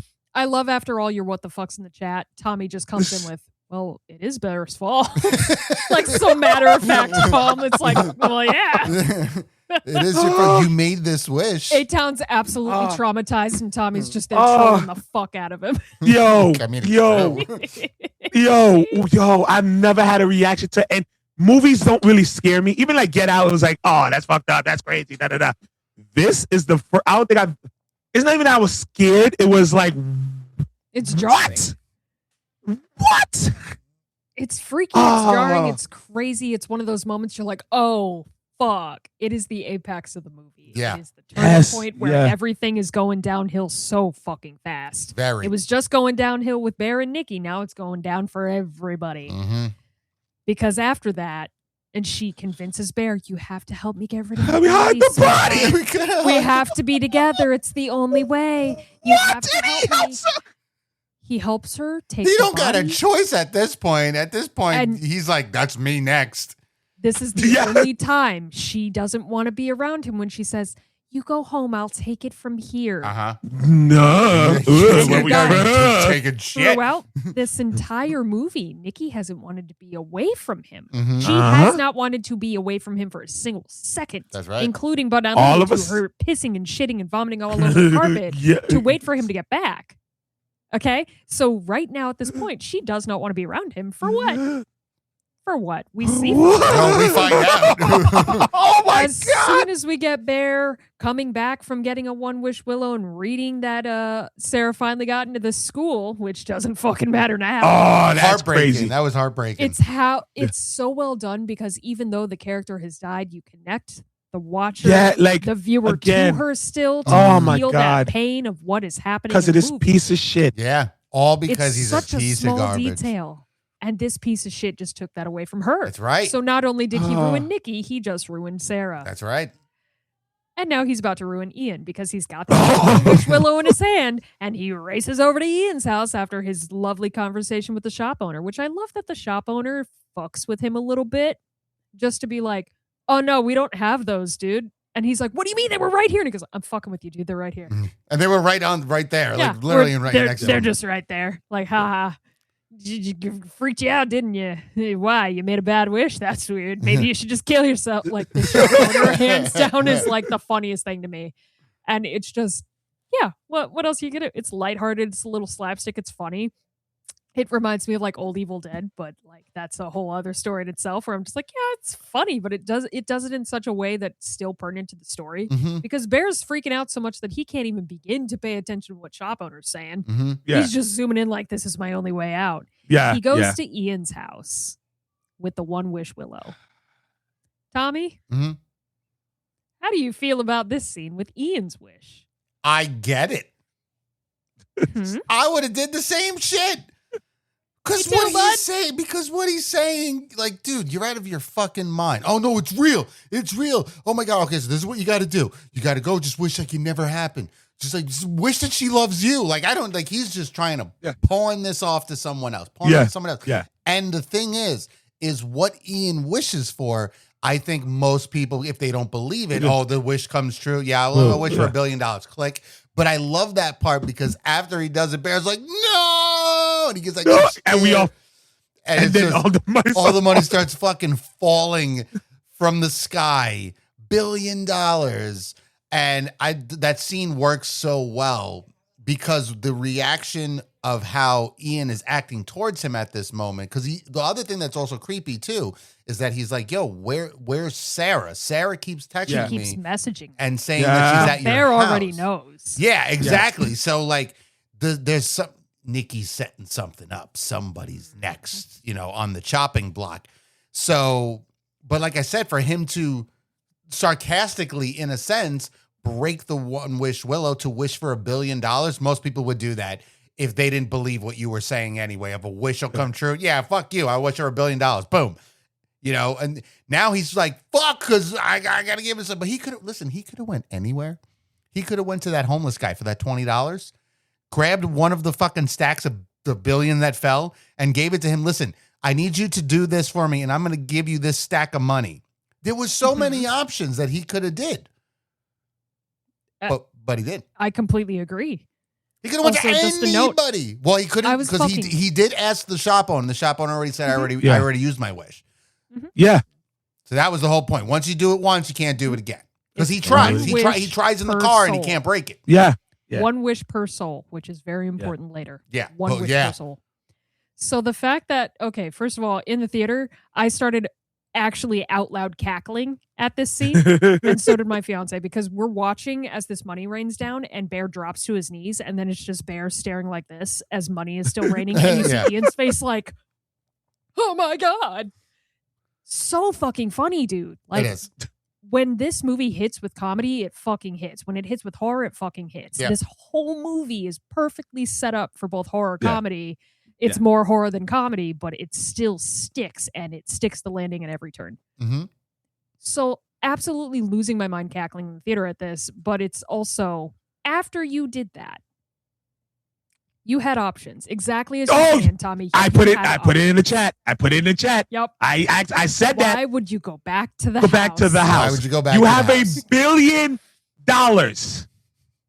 Not even just the fact of like, oh, you've got $1 billion and you're Ian. You could say, now that you believe me, Ian, go back to the shop because you see that they sell One Wish Willows. And you might have taken the last one. Shop owner might be still fucking with you. There's probably still more in the back. Mm-hmm. Yeah. Like as soon as you left, he puts up another one. He goes, oh, there's the last one. Never mind, there's more. Go back to the fucking shop, grab some money, grab every single One Wish Willow that you could find, and go and pay someone. Yeah, just pay somebody to do it. Pay people. You have $1 billion. Literally write down verbatim what you want this wish to be and say, if you read this word for word and snap this stick, I will give you this stack of money. Yeah, that's it. Hundo. Yeah. That's it. Doesn't happen. No. So Bear thinks he could have given them $1 million. He could. Yes. And you still have notice. You still have $999 million. Like I'm pretty sure out of like just the three of us, if anyone walked up to you on the street and said, I'll give you $1,000 to read off this card verbatim. Yeah. And snap this stick. It's $1,000. We're not even thinking about how much they have. We don't even know how much they have. Yeah. It's just me on the street going, you're going to give me $1,000 to do that? Yeah. Sure. I may read it before I say it. I'd be like, can I read it before I read it out loud? Because what if I read it and I'm like if it's the Evil Dead where I have to read off the book, I'd be like, no, I'm not doing that. Thank you. Yeah. You can keep your $1,000. I'm sure you could absolutely read it. And when you go, what the fuck is this?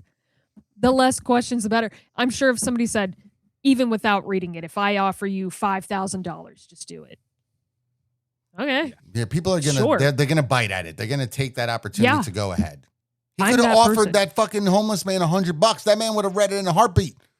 You could have offered that man like $50 and a sandwich. I'm sure he'd do it. He would have, and a bottle of gin. He would have been like, absolutely. Price is no object at this point. Mm-hmm. And instead, Bear says, well, that was my only option. Time to go back to the house. Bear goes back to the house. Time to face the music. To an absolute horror show. House of horrors. House of 1,000 corpses type of fucking horrors. Holy shit. I mean, specifically House of one corpse that just seems like it's been spoiled. Oh my God. It's terrible. Oh. Just to naked, where she is naked now Sarah. Wearing Sarah. Mm-hmm. She has basically like stripped her and gut her open so she could figure out where her tattoos are specifically all over her body so she could draw them on herself and put on Sarah's dress. Yep. And style her hair and be like, I'm Sarah. See? You wanted Sarah, but I'm the one that wants you, Bear. So I'm the one that needs to be Sarah if that's what it takes to get you. You to love me. The obsession. The true scary part of the obsession. Not just, Bear's obsession with Nikki, which, fucks over literally everybody, but the now possessed Nikki's obsession with Bear, where Bear has just had enough. So he's trying to find his way out of this, and he's fucking in the bathroom trying to find a way out of this, thinking, oh, well, I guess, I wrestled the gun out of her hand. I'm just going to shoot myself. Whoa. We skipped the big part. Which part? Ian coming back to the house and say, "Hey, bro, I literally have $1 billion," and it's real. Opens the door, boom. All right. Does Ian deserve to die? No. Yeah, I feel like agree, nobody no. in this movie deserves to die. No one deserves to die. But everyone sucks. And I want to I need a therapy session on how much Ian sucks. Therapy, we need some therapy, we need some therapy. All right, Mr. A-Town. Go ahead. This motherfucker here, from the start of the goddamn movie, you are rooting for your boy to fail. Fuck you, Ian. All right? From the first opening thing, you are having him coach with a waitress that you got to talk to a girl that you are fucking on and off for 2 years. Granted, it didn't mean nothing and you don't really care about her. But here's the thing. Be honest with your boy. Say, look, there's something I have to tell you. Not only did you do that, you knew Sarah liked him, because I'm convinced he knew Sarah liked him, and you told Sarah not to tell him that you were fucking with Nikki on and off. Then throughout the entire movie, you're giving him advice. You're not giving him advice. Mm-hmm. You're telling him don't shoot the shot, but then like you try to convince him don't invite her to boys' night. Oh, you invite her. So again, you played out throughout this whole movie like you were like you're just looking out for your boy. And then again, when we look like the little montage, which we didn't even talk about, that montage that was put into this, mm-hmm. where he keeps looking. I thought he was jealous. I thought he did like Nikki. That one was exposed. I didn't know he was straight up fucking her, and that's what it was. I thought he had a crush on her too, the same way. Even with the Sarah thing, she was a little jealous. Maybe she liked him. That was also a thing. But fucking Ian, all you have to do is be honest with your boy. You led your boy, and then when she finally got the girl, then you're showing you a hater, because why does she like you? And then you're going to investigate the dad. Mm-hmm. You invest because it doesn't make sense. Now, and then later on, Sarah tells him weird because he thinks she's getting back. So y'all had a thing, because if you didn't care, why would she be with him to make you jealous? Because then, again, it's always, I don't feel nothing. No, who knows what their twisted thing is. And I give it to Nikki, real Nikki, that she probably didn't really have anything, and she was just an easy, guiltless fuck. Because that's how she deal with her. A lot of issues show. But Ian, you motherfucker. Because even when Bear came to you later, and we already knew what's up, and I was upset that they didn't do that, they should have addressed that point. Bear, you didn't think in that point to say, yo, you was fucking Nikki the whole time? They never addressed that. That was just something Sarah said. There's some saying, is that the truth? And is that something? No. Sarah's a fucking angel. She was telling the truth. Ian is a piece of shit. Did he deserve to die? No. Did I feel bad that he died? No. Because you don't get to enjoy your $1 billion, sir. Fuck you. Rant over. And how does that make you feel now, to get it off your chest? He don't get $1 billion. You don't get $1 billion. You don't get $1 billion. Very good. I'm glad you got that off your chest. I have a prescription for you as well, sir. I think what you need to do, and this should help you a lot, is when you go to the gym, since you like to go to the gym, you go to the gym a decent amount, I want you to get a punching bag, and I want you to punch. I punch. And I know you punch, but I want you to picture Ian this time, okay? I want you to picture as much as you can, and I want at least. I will do it tomorrow. I want at least 15 shots to the body and 10 shots to the face, okay? So I'm going to go to work tomorrow and print out a picture of Ian and put it. That's put it perfect. on the You know what? That's even better.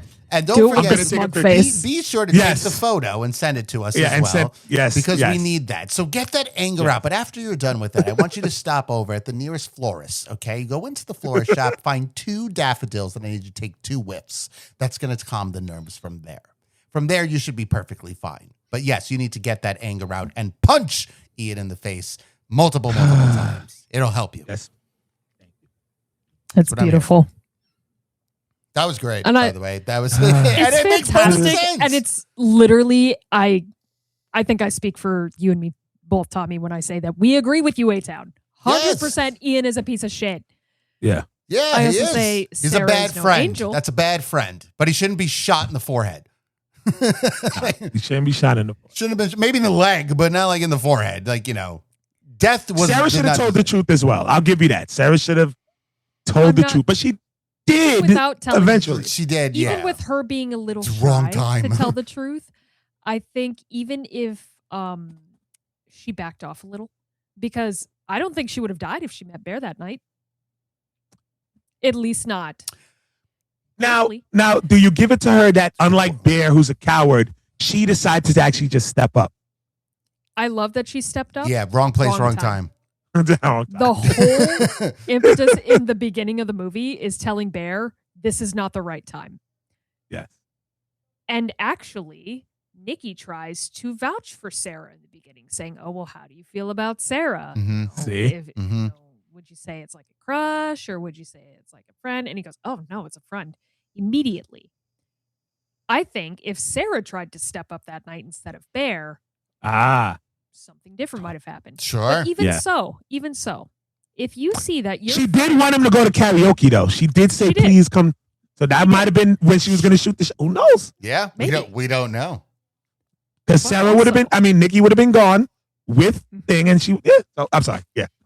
If you are seeing your friend, even knowing what you know, if you see your friend is so obsessed with the guy you like that she is willing to hurt herself over it, are you still going to go shoot your shot? Or are you going to be like, I'm going to backing the fuck up. I'll pick my moment, and it ain't this time. This night. Yeah, it ain't going to be this day. It ain't going to be for probably another month. I'm going to let this shit play out. Knowing what she knows, is still willing to throw away her friendship with Nikki to admit to Bear that she likes him. So even if this wasn't a wish situation and she knows that her friend likes the guy that she likes and she has him, she is now being a bad friend by saying, well, I don't give a fuck. I'm still going to shoot my shot and try to take him from you. Yeah. Everyone sucks here. Some less than others, some more than others, but everyone sucks here. Everyone. And I love it. Because you're still rooting for characters, because it's still real life. It's still gripping. It's still what you want, but it's more. It's so much more. It's creepy and gruesome. And after Ian dies, we see Nikki turn the gun to herself, and Bear wrestles it out of her hand and says, no, I love you. And she says, oh, it's okay, baby. We're going to make this work. We're going to make this work. And he goes, yeah, we're going to make this work. And she goes, you have to. Yeah. Specifically, like the phone call he was with customer service where he goes, well, I think it's your moral obligation to take care of her until she dies or until you die. Yep. Yeah. That's it. So which one's it going to be? And Bear, knowing this in his head, locks her out of the bathroom. We hear the whole freak out. And I love this scene so much because she's freaking out saying, what are you doing in there? Banging on the door so hard. And he goes, I just need a moment. And she goes, oh, okay, thank you. Yeah. Okay, thank you. Like, completely over. He's trying to figure out where to shoot himself. You see, he's calculating all these things, and it just, he can't do it. He can't Coward. do it. Until he thinks, I'll go like the cat.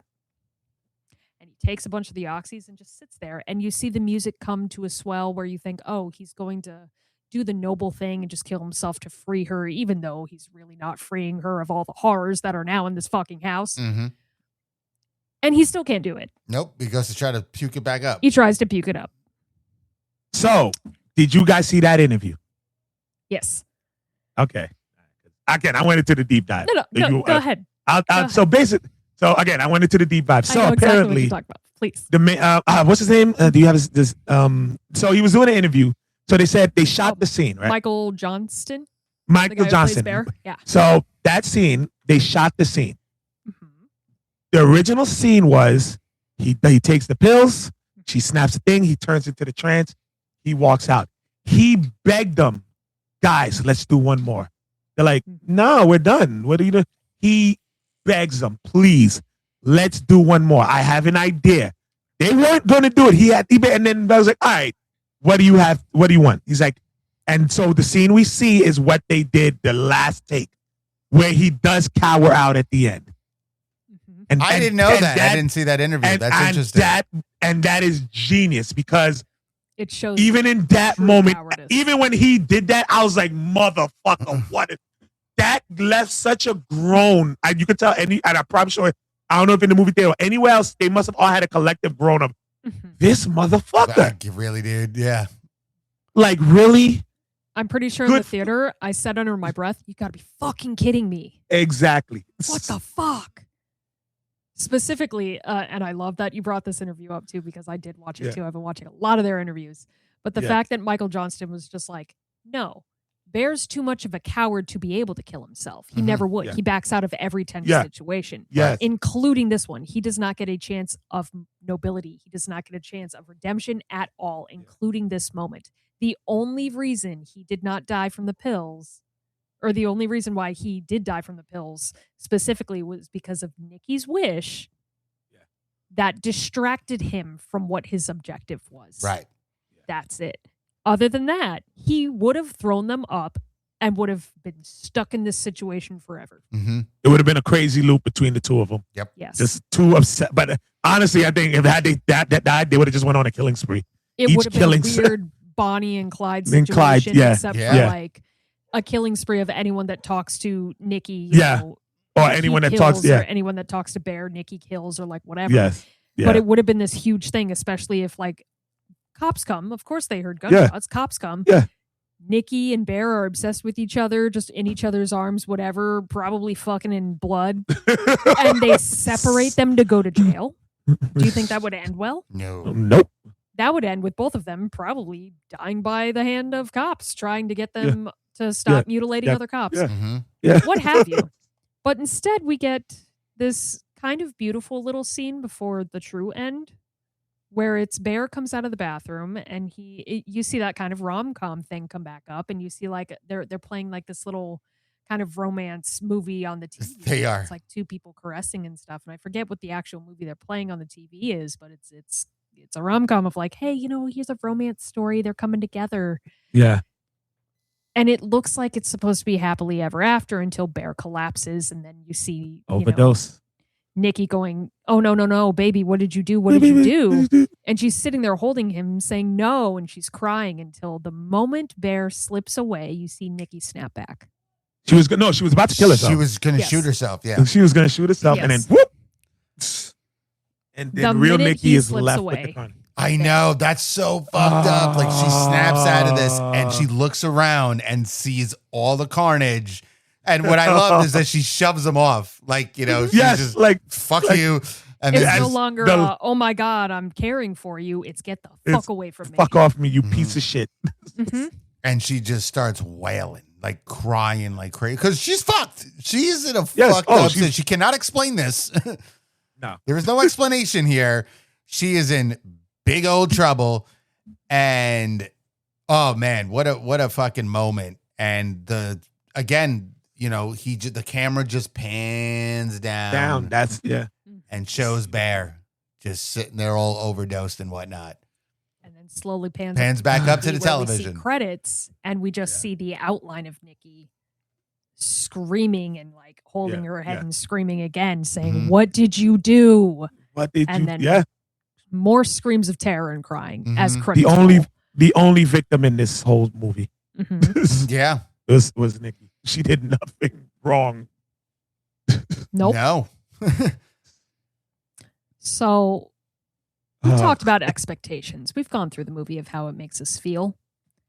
Tommy, what were your final thoughts after you watched Obsession? I almost wanted to applaud. I almost wanted to give it a nice, good applaud. I remember, because like I said, I watched it with Jen, and then when the movie ended, I always, like, if we'll watch a movie together, I usually look at her to see if I get like a facial reaction or whatnot. Sometimes I get the weird ones like Nikki does. But, I looked over and she kind of gave one of those like, and I looked over and I went, that was really good. This was really good. And she was like, yeah, that was really good. And so I was pleasantly surprised. So surprised that I watched it again the next day. I've watched it 4 times already. Jesus Christ. Oh yeah. I had, because it's like, there's always something else to find. And, I just enjoy it so much.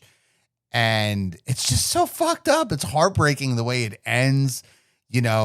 Some people, I've heard some fan theories where they're like, well, technically Freaky Nikki made the wish. So what if Nikki got a one wish Willow? Could she make the wish? And I'm like, I don't know. Like, I don't know how that would work.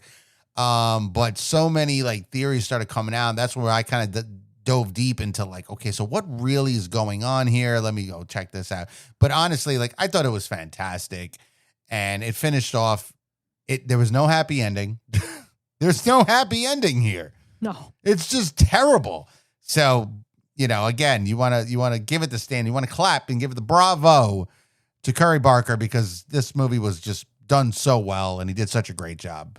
And I'm excited to see where else it goes. It's just, like I said, he signed with Blumhouse, scares me a little bit, but otherwise, this is the kind of fucking horror movies, horror thrillers we need to see more of.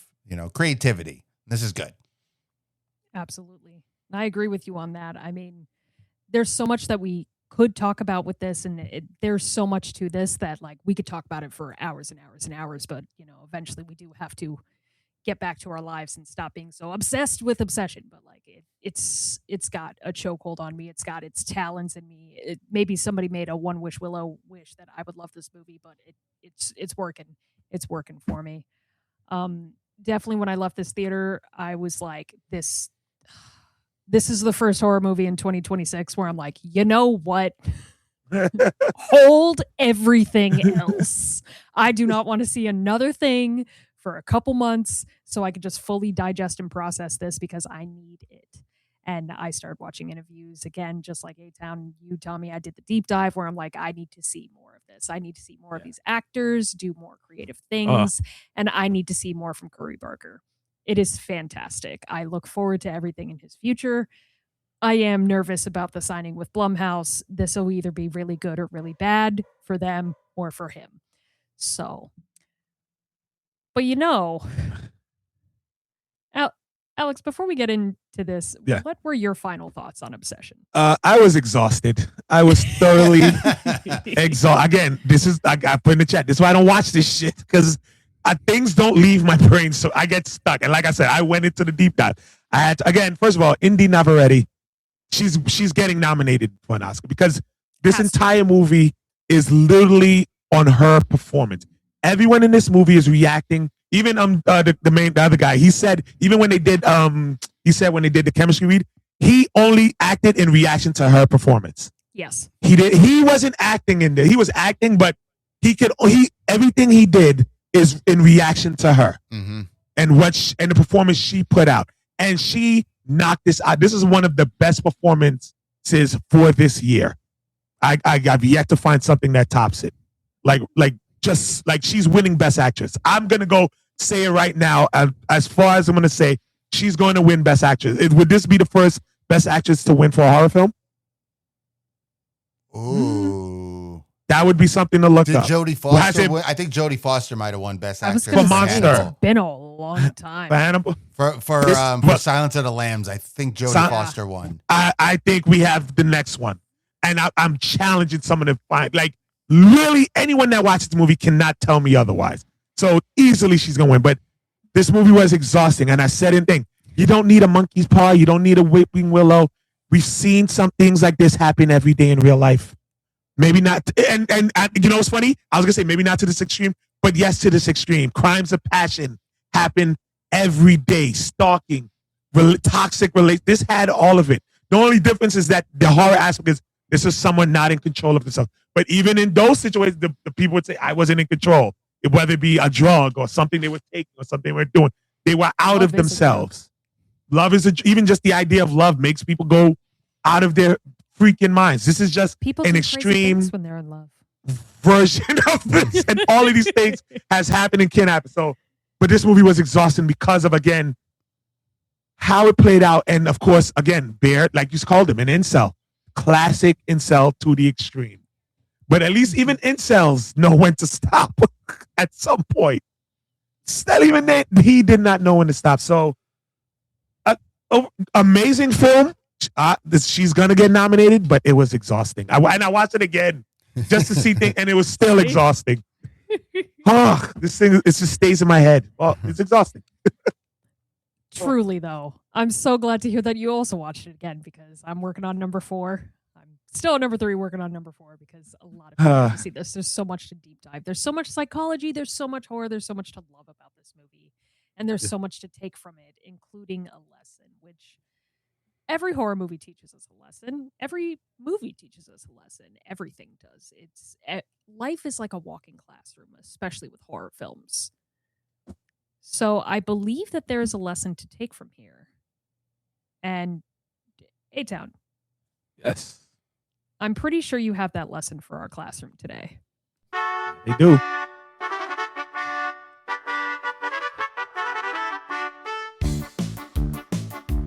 Welcome to Mr. A-Town's classroom. Last season's session. Sit down and shut up.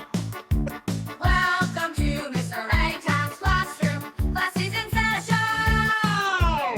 The letter A stands for Alex, and Alex is our teacher. Now sit the fuck down and shut up. Okay, I thought you would have went through a more horror version of our intro, but you went right with, you know what? We needed that little lighthearted after all this heavy stuff. But ladies and gentlemen, boys and girls, gather around, sit down, and shut up.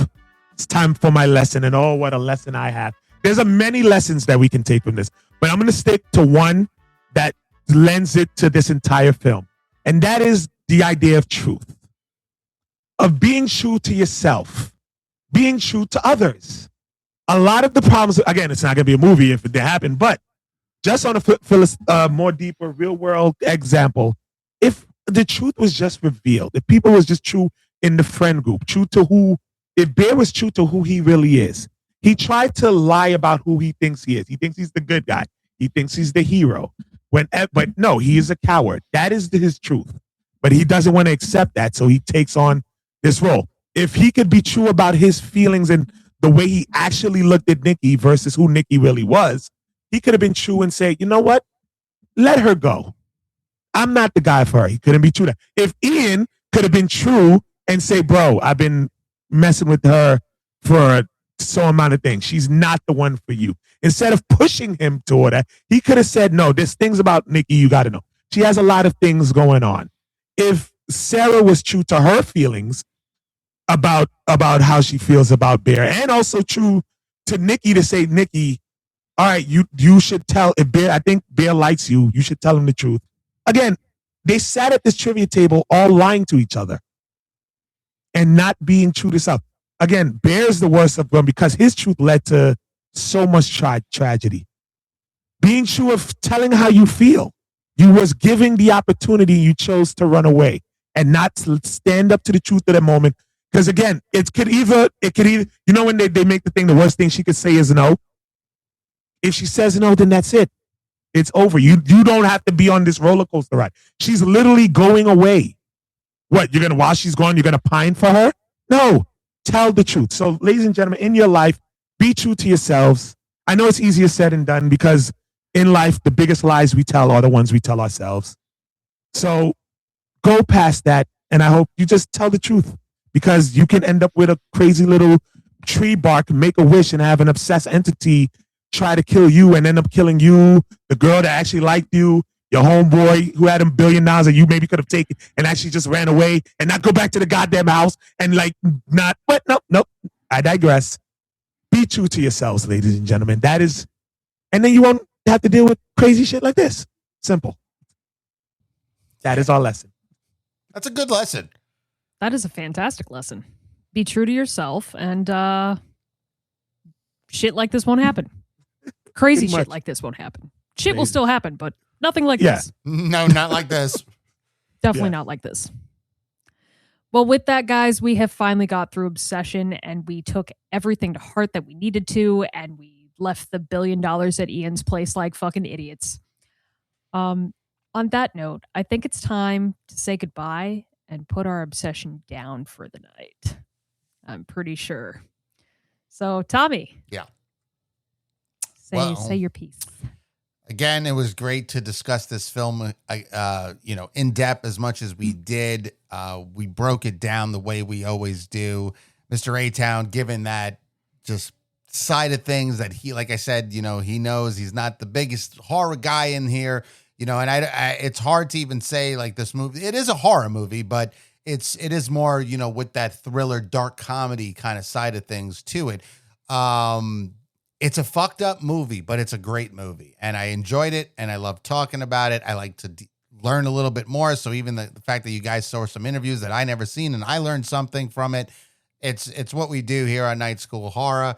We learn from each other, and we get to experience these awesome fucking movies that are coming out. And I'm very excited to see what Mr. Barker is going to be doing. I know he got the Texas Chainsaw Massacre, so be very interested to see what he does with that. But until then, until our next episode, my name is Tommy James, Mr. So Smooth, the smooth effect himself. I am the movie guy, baby, and I am your favorite movie therapist. See you next time. Tommy, we thank you so much for your therapy because, my God, do we need it. But A-Town, say goodbye to people. Ladies and gentlemen, like I said, the very few movies do I come in and like audit a class, but this was one I had to because, again, the horror aspects, of course, was crazy, but it was like the deeper meaning, like the unnecessary things. And again, the one thing about like a lot of these horror films, so many things can be avoided. Again, when the crazy white folks decide to go into the woods and see the thing, that's easily avoided. Don't go into the woods. This was one of those situations where it could have been so avoided on such a deeper level, but these things happen. And again, situations like this happen. It's happening now. It happens all the time. And we've all, like Mr. Tommy James said, specific moments that happen to him in real time. Specific moments happen to me in real time where it's like, but you know what we don't do? We don't make a psychotic wish to alter someone's free will. We don't do that. Thank God. We're good people. At least we can say we're not that. It's just another lesson real quick. Learn how to take an L. That's very important. That's also a good lesson. Learn how to take the L. Let me just learn how to take an L. Learn how to take an L. Yes. Yeah. I think if you could just look at this, put the L up. If you could take an L, you could go so much far in life. That's for everybody. Learn the L is where the lessons are. That's why L stands for lessons. That's Mr. A-Town's extra credit lesson, bonus lesson to provide. Take the L. But yes, this movie was great. I can't wait to see the acclaim that it's going to get. Could it get Best Picture? It would be crazy. It could get Best Screenplay. It could. But this film will be an Oscar conversation. Don't even worry about that. I agree. All right? And I'm going to predict Indy Navarrete wins Best Actress. That's my prediction. A-Town out. Those wonderful predictions. And a wonderful thing that I am taking with me in the rest of my life is take the L. That means lesson. I'm taking that shit everywhere. But other than that, guys, it's been fun. It's been so real. Exactly. This is why I do what I do. This is why I love doing this with you guys, to bring people into the horror genre and to love what we love and become obsessed with the horror genre as much as I am obsessed with this movie. Guys, this is Florida's favorite creep, and I'm staying obsessed.